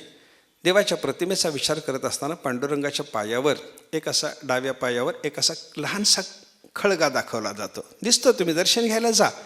देवाच्या डाव्या पायावर एक असं बारीक असा खड्डा आहे. लोक म्हणतात झीज झाली. अरे झीज व्हायच्या आधीपासून, हजारो वर्षापासून तो खड्डा दाखवला जातो. त्या खड्ड्यात काय आहे सांगा ना. तो खड्डा जो पडला ना, तो मुक्तकेशीचा खड्डा सांगितला जातो. एक मुक्तकेशी नावाची गोपिका भगवान श्रीकृष्ण परमात्म्याच्या सेवेत प्रवृत्त असताना देवाचा विरह तिला सहन होईना म्हणून परमात्मा पंढरीनाथाच्या रूपानं श्रीकृष्ण परमात्मा पंढरपूरला जेव्हा आले तेव्हा ती पंढरपूरला आली. पुंडलिकाच्या समोर अजून त्या मुक्तकेशीची समाधी आहे. ती मुक्तकेशी पंढरपूरला आली. चंद्रभागेत राहून तिनं तपस्या सुरू केली आणि तिला पांडुरंगाच्या मूर्तीच्या रूपात असलेला देव त्यानं श्रीकृष्ण रूपानं प्रगट होऊन मला दर्शन द्यावं ही अपेक्षा होती. तपस्या चालू तिची, हजारो वर्षे तपस्या केली आणि एका दिवशी तपस्या करता करता ती दर्शनाला गेली. तेव्हा देवाच्याकडे पाहिल्याच्या नंतर ती म्हणायला लागली, इथं पाषाण रूप घेऊन बसलास होय देवा, पाषाणाचं रूप घेऊन बसतोस इथं. आणि पाषाण रूपात असलेला परमात्मा, त्याचं पाषाण रूप वर्णन करणारी ही मुक्तकेशी देवाच्या जेव्हा जवळ गेली तेव्हा देव तिला अत्यंत अत्यंत कोमल रूपानं दिसायला लागले. पांडुरंग रूप बाजूला केलं देवाने, कोमल रूप तिथं विठ्ठलाच्या मूर्तीच्या जागीच देवाने असं कोमल रूप त्या मुक्तकेशीला दाखवायला सुरुवात केली. आणि मुक्तकेशी देवाच्या जवळ गेले तेव्हा तिला देवाला नमस्कार करायची भावना होईना, कारण माझं कपाळ याच्या पायाला लागलं आणि याच्या पायाला जखम झाली तर काय करू, इतके नाजूक याचे पाय दिसतात.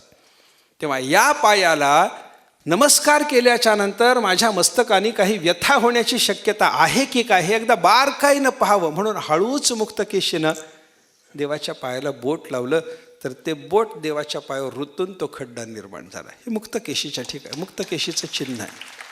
कुठं निर्माण आहे, कुठं दिसतं हे? प्रतिमा रूपात. लक्ष्मीचं स्थान कुठं आहे? प्रतिमा रूपात. पायावरच्या खड्ड्याच्या रूपात मुक्तकेशीच्या हस्तस्पर्शानं निर्माण झालेलं चिन्ह कुठं आहे? प्रतिमा रूपात.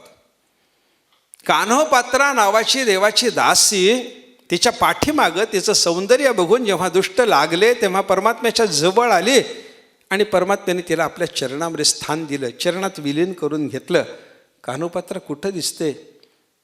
प्रतिमा रूपाच्या चरणात, प्रतिमा रूपाच्या चरणात. आत्ता आपण नरहरी महाराजाचं थोडंसं चरित्र पाहिलं. नरहरी महाराजाचं चरित्र पाहत असताना त्या नरहरी महाराजांनी देवाला कटीसूत्र निर्माण करून दिलं. तेव्हापासून ते परमात्मा पंढरीनाथाचे भक्त झाले. आणि ज्या दिवशी त्यांना समाधी घ्यायची होती परवा त्यांचा समाधी उत्सव झाला.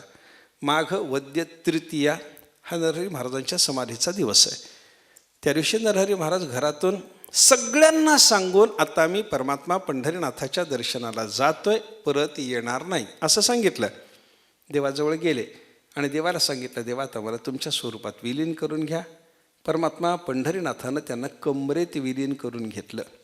असं वर्णन आहे. आम्ही गुप्त होऊ विठ्ठलाचे कटी, नरहरी भेटी घ्यावी तेथे. नरहरी महाराज स्वतः सांगतात, माझी भेट घ्यायला पुन्हा यायचं असलं देवाच्या कमरेकडे पहा, माझं दर्शन तुम्हाला होईल. हे काय आहे? प्रतिमा रूपात नरहरी महाराजाला लीन करून घेतलं देवानं, प्रतिमा रूपात. हृदयावर देवाच्या कौस्तुभमणी आणि श्रीवत्स लांछन आहे. ते श्रीवत्स लांछनाच्या रूपामध्ये भृगुऋषीला परमात्म्याने प्रतिमा रूपात आपल्या हृदयावर धारण केलं. ही सगळी प्रतिमा रूपाच्या ठिकाणी असणारी चिन्ह म्हणजे एक एक प्रकारचा देवाचा धर्म आहे. नरहरी महाराजाला कमरेत विलीन करून घेण्याचा देवाचा धर्म, विठोबाचा धर्म जागो. तो धर्म देवाचा जागा असला पाहिजे. मुक्तकेशीला आपल्या चरणाच्या ठिकाणी, कान्होपात्र्याला आपल्या चरणाच्या ठिकाणी देवाने स्थान दिलं. आम्हालाही तसं स्थान देण्याच्या रूपानं तो धर्म विठोबाचा जागा असला पाहिजे. विठोबाचा धर्म जागो याचा अर्थ असंही करता येतो. त्यांना चरणाच्या ठिकाणी तो स्थान देतो ना, त्या धर्माला त्यांना आज आमच्याकरताही जागावं. त्यांना कमरेच्या ठिकाणी स्थान देतो ना, त्यांना आपल्या कमरेवर ठेवलेल्या हाताच्या ठिकाणी लक्ष्मी मातेला तो स्थान देतो ना, तेव्हा त्याचा तो धर्म आताही जागा असला पाहिजे. आणि रामानुजाचार्यांच्या आरतीला आलेल्या त्या दुष्टांना, त्या म्हणजे स्त्रीच्या ठिकाणी रमलेल्या लोकांना परमात्मा पंढरीनाथानं जसं आपल्या स्वरूपात रममाण करून घेतलं. आणि सगळे भक्त महात्मे पांडुरंगाचं मुख पाहिल्याच्या नंतर पाहिलिया वेध लावी म्हणतात. ते मधुसूदन सरस्वतींचं एक वचन आहे. मायात पांथाः पथि भीमरथ्याः दिगंबरः कोपि तमाल नीलः विन्यस्त हस्तोपि नितंब बिंबे धूर्तः समाकर्षति चित्तवृत्तिम. मधुसूदन सरस्वती आपल्या काही भक्तांना सांगतात, मा यात पांथाः पथि भीमरथ्याः. भीमा नदीच्या तीरावर जाऊ नका तुम्ही यात्रे करून. न का? दिगंबरः कोपि तमाल नीलः. त्या भीमा तीराचा स्वामी असलेला कोणीतरी तमाल वृक्षाप्रमाणे नीलकांतीचा देव तिथं उभा आहे. तो कसा आहे? विन्यस्त हस्तोपि नितंब बिंबे. अरे तो देव कसा आहे? कमरेवर हात ठेवून उभा आहे. कमरेवर हात ठेवून उभा म्हणत नाहीत मधुसूदन सरस्वती, नितंब बिंबे, ढोपरावर हात ठेवून उभा आहे म्हणे. असा वेड्यासारखा उभा राहतो, पण असा धूर्तः समाकर्षति चित्तवृत्तिम. आपल्या चित्तवृत्तीचं तो आकर्षण करतो. तो आपल्याला हालू देत नाही तिथून. म्हणून तुम्ही त्या भीमेच्या तीरावर जाऊ नका. हे जे मधुसूदन सरस्वतींनी केलेलं वर्णन आहे, या वर्णनाचा विचार केला तर कोणाच्याही चित्तवृत्तीचं आकर्षण करणे हा जो विठोबाचा धर्म आहे, आमच्याही चित्तवृत्तीचं आकर्षण करण्याच्या दृष्टीनं विठोबाचा धर्म जागो. तो परमात्मा पंढरीनाथाचा धर्म जागृत असला पाहिजे असं संतांना सुचवायचं आहे. असं विठोबाच्या धर्माचं चिंतन आपल्याला करता येतं. पण विठोबाचा धर्म जागो हे होण्याकरता आपल्याकडून काय व्हावं लागतं? नामदेवरांनी तेही सांगितलं, त्याचे चरणी लक्ष लागो. त्याच्या चरणाच्या ठिकाणी आपलं लक्ष लागलं पाहिजे. आपण देवाच्या सेवेत असलं पाहिजे. आपणही काही धर्माला जागलं पाहिजे. आणि आपण कोणत्या धर्माला जागायचं याचा जर विचार केला तर पांडुरंगाच्या सेवा धर्माला आपण जागलं पाहिजे. आणि त्याच्या सेवा धर्माला जर जागायचं असेल, वारकरी झालं पाहिजे. वारकरी झालं पाहिजे म्हणजे गळ्यात तुळशीची माळा धारण केली पाहिजे. माणसं विचारतात, गळ्यात तुळशीची माळा असल्यानं काय होतं महाराज? काय होतं? माणसाचं बोलणं असतं, त्याच्या गळा माळ असो नसो, जर काय ज्याचं चित्त शुद्ध आहे अशा माणसाला काही लागत नाही, अशी वचनं संतांची सांगायची. म्हणायचं की बाबा तुळशीची माळ गळ्यात घालून काय होतं? तसं बोलून चालतच नाही. संत महात्म्याने आपल्याला सांगितलं तुळशीची माळ गळ्यात घातली पाहिजे. पंढरपूरची वारी केली पाहिजे. काय होतं पंढरपूरला जाऊन? काय होतं विचारू नको, तिथे एकदा जाऊन बघ, म्हणजे काय होतं ते कळतं. पंढरीनाथाच्या दर्शनाला गेलं पाहिजे. गळ्यामध्ये तुळशीची माळा धारण केली पाहिजे. वारकरी व्हावं आणि मग पंढरी पाहायला जावं. उगीच पंढरी पाहायला जाऊ नये. नुसतं पंढरी पाहायला गेलो तर काही तिथं आपल्याला मिळत नाही. ते एक सुभाषित आहे संस्कृतातलं. एक राजहंस मानस सरोवरातून इकडे आलेले काही राजहंस परत निघाले मानस सरोवराला जायला, आणि एक राजहंस इकडंच अडकला. काही तब्येत वगैरे त्याची बरी नव्हती, त्यामुळे तो इकडं अडकला. अडकलेला राजहंस एका सरोवराच्या काठी उभा होता आणि काही बगळ्याने त्याला पाहिलं. अरे हा दिसतो थोडासा आपल्यासारखा, पण वेगळाच आहे.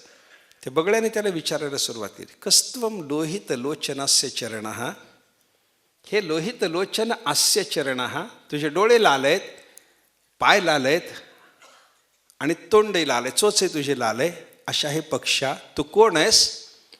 त्यानं उत्तर दिलं, हंसः, मी हंस आहे म्हणे. कुतः, कुठून आलास? मानसात. तो म्हणतो मी मानस सरोवरातून आलो. किं तत्र अस्ति, त्या मानस सरोवरात काय आहे रे बाबा? असं म्हटल्याच्या नंतर त्या हंसाने उत्तर द्यायला सुरुवात, किं तत्र अस्ति सुवर्णमौक्तिकचयाः,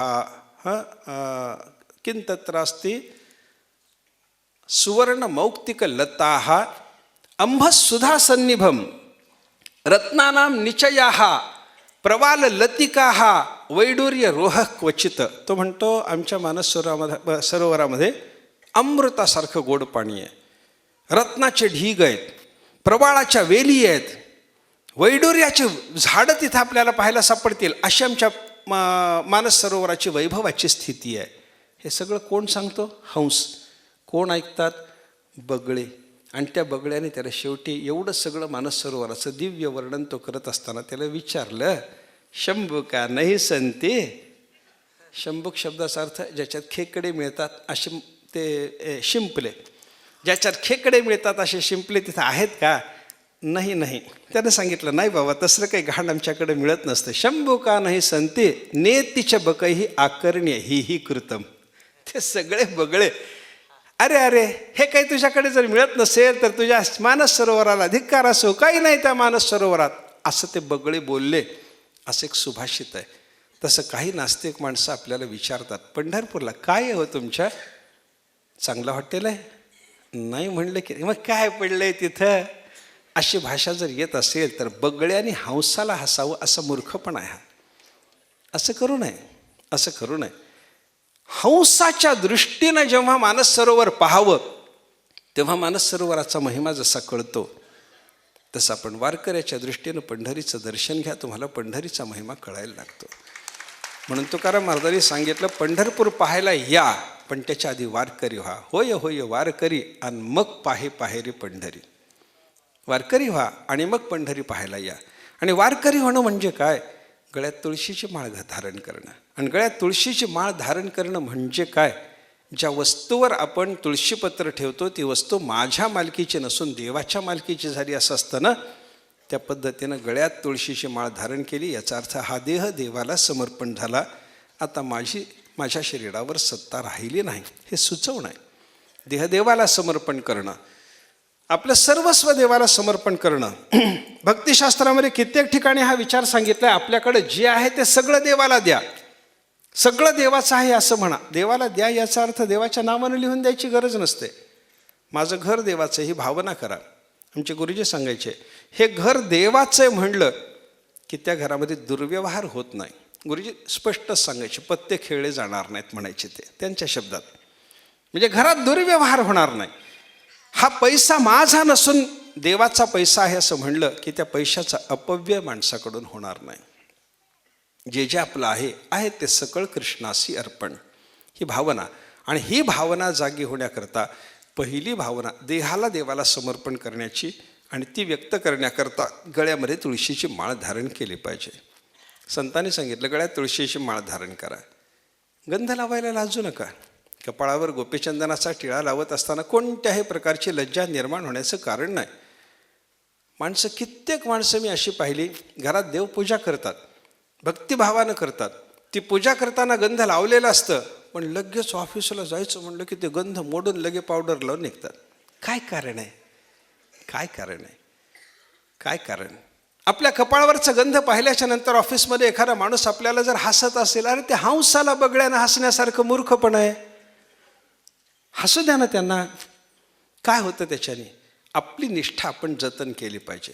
आणि आपली निष्ठा जतन करणं आपण चालू ठेवलं आणि याचे संस्कार आपल्या पुढच्या पिढीवर जर आपण करत राहिलो, देत राहिलो पुढच्या पिढीच्या हातात, तरच हे संस्कार जतन राहतील आणि या संस्कारांनी प्राप्त होणारा विलक्षण जो आनंद आहे तो आनंदसुद्धा आपल्या पुढच्या पिढीला प्राप्त करून दिल्याचं श्रेयही आपल्याला प्राप्त होईल. उगीच नाही आपण गंध लावायचं, पोरांना लावायला सांगायचं नाही असं करू नका. पोरांनाही गंध लावायला लावा ना, त्यांनाही गंध लावायला शिकवा. गोपीचंदनाचा टिळा लावला पाहिजे, गळ्यामध्ये तुळशीची माळा धारण केली पाहिजे. परमात्मा पंढरीनाथाच्या प्राप्तीकरता, त्याच्या संतोषाकरता एकादशीचं व्रत केलं पाहिजे. नामस्मरण थोडं तरी घरामध्ये आपल्या प्रत्येकाकडून झालं पाहिजे. गाथा ज्ञानेश्वरीचं वाचन थोडं तरी आपल्या घरामध्ये 2 अभंग वाचा, 5 ओव्या वाचा, पण एवढं का होईना पठण ज्ञानेश्वरीचं गाथेचं झालं पाहिजे. हरिपाठ घरामध्ये म्हणला गेला पाहिजे. रोज दिवा लागला की लगेच हरिपाठाला सुरुवात झाली पाहिजे. सद्गुरू गुंडा महाराजांच्या परंपरेतल्या लोकांनी चक्री भजन केलं पाहिजे. हरिपाठ म्हणला पाहिजे. हरिपाठ मी वारकरी आहे, मी हरिपाठ म्हणतो, माझ्या पोराबाळांना काय त्यांना कामं असतात असं चालत नाही. सगळ्यांना घेऊन बसून हरिपाठ म्हणायला लागा. सगळ्यांना आपलं कल्याण झालं याच्यात समाधान मानू नका. आपल्या पुढच्या पिढीचंही कल्याण करण्याचा उद्देश मनामध्ये ठेवा आणि त्या पद्धतीनं सगळ्या घरादारासहित हरिपाठ म्हणायला लागा. हरिपाठ म्हणला पाहिजे. परमात्मा पंढरीनाथाच्या वारीकरता पंढरपूरला गेलं पाहिजे. संतांचा उपदेश ऐकला पाहिजे. हरिकथा श्रवण केलं पाहिजे. त्या हरिकथा श्रवणातून आपल्याला जीवनाची दिशा मिळते, ती स्वीकारण्याचाही माणसाचा विचार असला पाहिजे. हे सगळं करणं म्हणजे त्याचे चरणी लक्ष लागो. या धर्माला आपण जागणं आहे. असं आपण आपल्या धर्माला जागलो की परमात्मा पंढरीनाथाचे जे आत्तापर्यंत विचारात घेतलेले धर्म आहेत त्या धर्माला परमात्मा जागतो. त्यानंही जागावं, आपणही जागावं. याच्यामध्ये त्याच्या कृपेनं आपल्या सगळ्याचं कल्याण होतं आणि आपलं कल्याण केल्याचं त्याला समाधान प्राप्त होतं. असा विचार या विठोबाचे धर्म जागो, त्याचे चरणी लक्ष लागो या शब्दातून व्यक्त करून 2-3 दिवसामध्ये केलेला हा विचार या ठिकाणी थांबवतो. संत वचनामृत मंडळाच्याकडून दरवर्षी ही काही योजना 3 दिवसाकरता होत असते. एखादा विषय ठरतो. 18 वर्ष होऊन गेली, 20 वर्ष झाली तरी परंतु दरवर्षी हा विषय खरा ठरवला जातो आणि त्या विषयाच्या संबंधानं 2-3 दिवस आपण चर्चा करतो. यंदाच्या वर्षी विठोबाचा धर्म जागो हा विषय आपल्याला आला होता आणि त्या विषयानुसार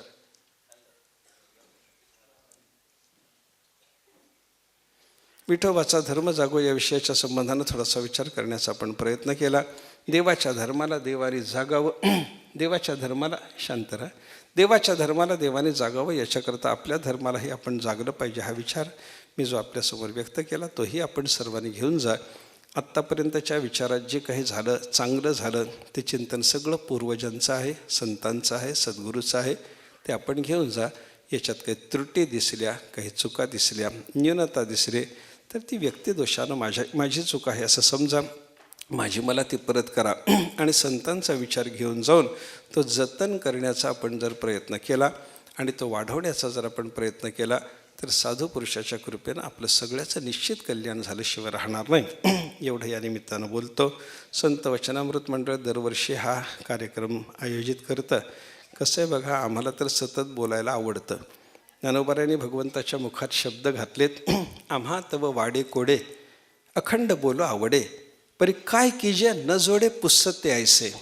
देवाने अर्जुनाला सांगितलं, अर्जुना आम्हाला तर सतत बोलायला आवडतं रे, पण काय करावं, तुझ्यासारखा काही प्रश्न विचारणारच भेटत नाही, ही आमची अडचण आहे. त्या पद्धतीनं आम्हाला विषय दिला की काहीतरी भगवंताच्या कृपेनं आणि संतांच्या कृपेनं बोलता येतं, ते आपल्यासमोर मांडण्याचा प्रयत्न केला. विठोबाच्या धर्माला विठोबाने जागावं याच्याकरता आपल्या धर्माला आपण जागून आपण त्याची सेवा करावी एवढं पुन्हा एकदा सर्वांना सुचवतो. संत वचनामृत मंडळाला धन्यवाद देतो आणि अशीच प्रवृत्ती संतांच्या सेवेची आपल्या अंतःकरणात आणि मंडळाच्याही अंतःकरणात सतत असावी अशी परमात्मा पंढरीनाथाला, ज्ञानेश्वर महाराज, तुकाराम महाराजांना आणि सद्गुरू गुंडा महाराजांना प्रार्थना करून या ठिकाणी सेवा पूर्ण करतो. पुंडलिक वरदा हरी विठ्ठल, श्री ज्ञानदेव तुकाराम विठ्ठल विठ्ठल विठ्ठल विठ्ठल विठ्ठल विठ्ठल विठ्ठल. हॅलो. पुंडलिक वरदा हरी विठ्ठल, श्री ज्ञानदेव तुकाराम, सद्गुरू गुंडा महाराज की जय, सद्गुरू हरी महाराज की जय. विठ्ठलाची विविध पैलू विठ्ठलाचं रूप, विठ्ठलाचा धर्म, हे सगळं आपल्याला अतिशय सुंदररित्या महाराजांनी उलगडून दाखवलं. हे सारस्वताचं झाड आहे आणि या झाडाखाली ही सगळी आपली अध्यात्माची पंगत होती गेली 3 दिवस. मला तर असं वाटतंय स्वयंपाक रुची संपन्न असावा, जेवणारा रसिक असावा, जेवण ऐन भरात आलेलं असावं आणि अचानक लाडू संपले म्हणून कानावर हाक घ्यावी, तसं झालं आहे. हे चालूच राहू द्यावं असं वाटत होतं. ते ऐकल्यानंतर तसं त्या जेवणाऱ्याच्या पोटात खड्डा पडला तसं मन थोडंसं असं वाटतं की हे चालू राहायला होतं. ही यात्रा जी होती ती यात्रा चालू राहायला हवी होती. पण शेवटी वेळेची मर्यादा असते. माणसाच्या मनाच्या महालाला लक्ष द्वारं असतात. महाराजांनी आपल्याला भक्तीचं दार उघडून दिलं आहे. आता आपल्याला त्या भक्तीच्या दारातून आत शिरून उरलेल्या 365-63 दिवस ते चिंतन करायचं आहे. पुन्हा 365व्या दिवशी म्हणजे पुढच्या फेब्रुवारीमध्ये महाराज पुन्हा आपल्याला भेटीला येणार आहेत. मी अविवेकाची काजळी फेडुनी विवेकाचा ज्ञानदीप उजळी असं माऊलींनी 4थ्या अध्यायात म्हटलं आहे. त्याचा प्रत्यय आत्ता आज आलेला आहे. थोडक्यात हे सगळं ऐकल्यानंतर सगळंच्या सगळं कळालं असं माझं तर म्हणणं नाही. थोडं कळालं, थोडं नाही, थोडं कळालं. कारण महाराजांनी तो मार्ग प्रशस्त करून दिला, कळण्याचा मार्ग प्रशस्त करून दिला आणि त्यानिमित्तानं आम्हाला परत चिंतन करावं असं वाटतं. ही फार महत्त्वाची आणि जमेची बाजू आहे. या ठिकाणी आमदार बालाजीराव कल्याणकर इथं आलेले आहेत. ते महाराजांचं स्वागत करू इच्छितात. मी त्यांना अशी विनंती करतो. उत्तर नांदेडचे आमदार बालाजीराव कल्याणकर महाराजांचं स्वागत करत आहेत.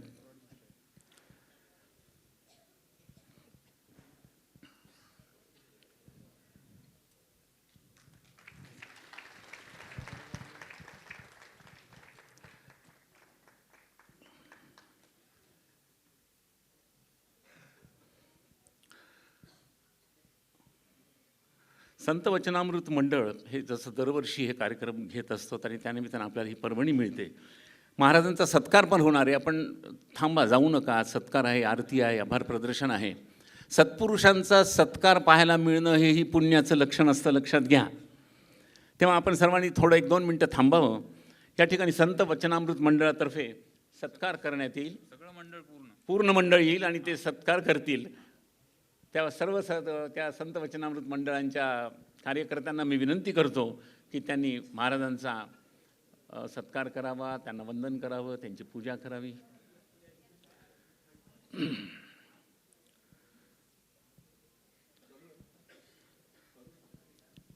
हे मंडळ गेली 18-19 वर्ष सातत्यानं हे चालू ठेवत आहे.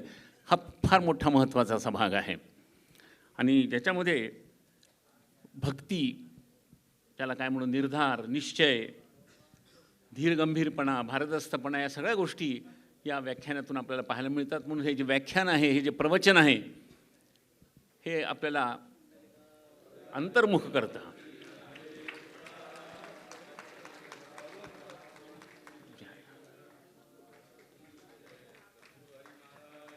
जय. मी आता आरतीची नावं वाचतो, तर त्यानंतर या कार्यक्रमानंतर आभार प्रदर्शन. खरं म्हणजे महाराजांच्या बद्दल कृतज्ञता बुद्धी आमची इतकी भिजून चिंब झालेली आहे की खरं म्हणजे आता त्यांची कृतज्ञता कशी व्यक्त करावी. पण एक सोपस्कार म्हणून संत वचनामृत मंडळाचे अश्वित इनामदार साहेब हे कृतज्ञता व्यक्त करतील. तत्पूर्वी मी एकदा नावं वाचतो, त्या लोकांनी इथे येऊन तयार असावं आरतीसाठी. सर्वश्री सुनील जोशी, पद्मिन पोलेवाड, शोभा लोकमनवार, कृष्णाबाई हरनाळकर, शिवकुमार शक्करवार, बाबूराव शक्करवार, सचिन बल्लाळकर, सरस्वती कोटलावार, डॉक्टर पेन्सलवार, लक्ष्मणराव ठक्करवाड, मनोहर आयलाने, संतोष कुलकर्णी, प्रल्हाद अडबलवार, अनिल छिद्रावार, सुरेवाड गुरुजी, नागोराव मारेपल्लीकर, उत्कर्ष चिल्लावार, लिंगुराम चिलवदवार, धृसिंह पिचकेवार, व्यंकटगुरू, संजय ठक्करवाड, आमदार श्री कल्याणकर आणि इतर एवढी सगळी आरतीची भाविक मंडळी आहे. त्यांनी तयार व्हायचं. तत्पूर्वी इनामदार साहेब आपल्यासमोर कृतज्ञता ऋण व्यक्त करतील. हे ठीक आहे, इनामदार साहेब. सगळ्यात मोठी जबाबदारी म्हणण्यापेक्षा अवघड काम फक्त माझ्याकडे दिले जाते, ते म्हणजे आभार मानणं. आभार मानण्यापेक्षा मी असं म्हणेन की आम्ही ऋणी आहोत म्हणून सांगणार आहे. मी आभार मानणार कोणाचेच नाही. या कार्यक्रमाला यशस्वी करण्याच्या दृष्टीने ज्या ज्या लोकांनी आम्हाला सहकार्य केलेलं आहे, कुसुम सभागृहाने आम्हाला सभागृह उपलब्ध करून दिलं, प्रमोद देशमुखांनी व्हिडिओ कॅसेटिंग करून दिली, नंतर ह्या सभागृहाचे जे कर्मचारी आहेत त्या लोकांनी आम्हाला अत्यंत सहकार्यानं सगळ्या सिस्टीम सगळे आमच्या हवाली केलं, त्यांचे आभार मानतो. महाराजांचे आभार मानण्यापेक्षा महाराजांच्या ऋणात आम्ही आहोत. आणि महाराजांना एक विनंती या व्यासपीठातून करू इच्छितो की पुढच्या वर्षीसुद्धा आम्हाला कार्यक्रम द्यावा. ह्यात खंड पडू नये अशी इच्छा आहे. आम्ही खंड पडू देणार नाही. पण त्यातल्या त्यात तुमच्यासारख्या रसिक भाविक श्रोते जे मिळतात आम्हाला, त्याच्यामुळं आमचा आनंद द्विगुणित होतो. खरं म्हणजे आपल्याला 3 दिवसानंतर आम्हाला हुरहुर लागणार आहे. तुमच्या 3 दिवस तुमच्या सहवासात आम्ही होतो, तो सहवास आज संपणार आहे, त्याच्यामुळं आम्हाला हुरहुर लागणार आहे. पण आम्ही पुढच्या वर्षीची वाट पाहत अशाच प्रकारचा कार्यक्रम करण्याच्या दृष्टीनं प्रयत्नशील राहू. यावर्षी जसं सहकार्य केले सगळ्या नांदेडकरांनी, म्हणतो मी, नांदेड फक्त सभागृहात आलेल्या लोकांनी नाही, नांदेडकरांनी आपल्याला सहकार्य केलं आहे, त्याच पद्धतीनं सहकार्याची अपेक्षा करतो. विसरलेल्या लोकांची, न विसरलेल्या लोकांची, अपरोक्ष मदत केलेले सगळ्या लोकांचे मी आभार मानतो. मी माझे 2 शब्द संपवतो. कुंडा महाराज की जय. श्री हरी महाराज की जय.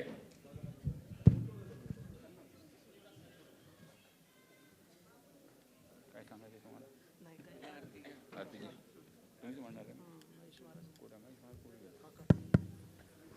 अरे घ्या, तुम्ही घ्या, ज्यांच्या हातात नाही त्यांना ताट द्या. आरती ज्ञानराजा महाकैवल्य तेजा, सेवती साधू संत मनोवेधला माझा. आरती ज्ञानराजा लोपले ज्ञान जगी, हितने नती कोणी. अवतार पांडुरंग नाव ठेविले ज्ञानी. आरती ज्ञानराजा महाकैवल्य तेजा, सेविती साधू संत मनोवेधला माझा. आरती ज्ञानराजा प्रगट गुह्य बोले, विश्वब्रह्माची केले. रामा जनार्दनी पायी टकची ठेले. आरती ज्ञानराजा महाकैवल्य तेजा, सेविती साधू संत मनोवेधला माझा. आरती ज्ञानराजा आरती तुकारामा, स्वामी सद्गुरुधामा. सच्चिदानंद मूर्ती पाय दाखवियामा. आरती तुकारामा राघवे सागरात पाषाण तारिले. तैसे तुकोबाने अभंग रक्षिले. आरती तुकारामा स्वामी सद्गुरुधामा. सच्चिदानंद मूर्ती पाय दाखवियामा. आरती तुकारामा तुकिता तुलनेशी ब्रह्म तुकाशी आले. मनोने रामेश्वर चरणी मस्तक ठेले. आरती तुकारामा स्वामी सद्गुरुधामा.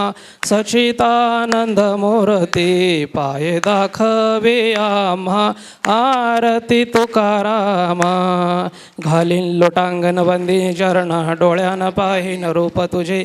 प्रेमे आलिंगन आनंद पूजन भावे ओवाळेन म्हणे नमा. विठ्ठल रुक्माय ठोबा रुक्माय, विठ्ठल रुक्माय ठोबा रुक्माय, विठ्ठल रुक्माय ठोबा रुक्माय, विठ्ठल रुक्माय ठोबा रुक्माय. पुंडलिक वरद हरी विठ्ठल. श्री ज्ञानदेव तुकारा. सद्गुरु गुंडा महाराज की जय. सद्गुरु हरी महाराज की जय.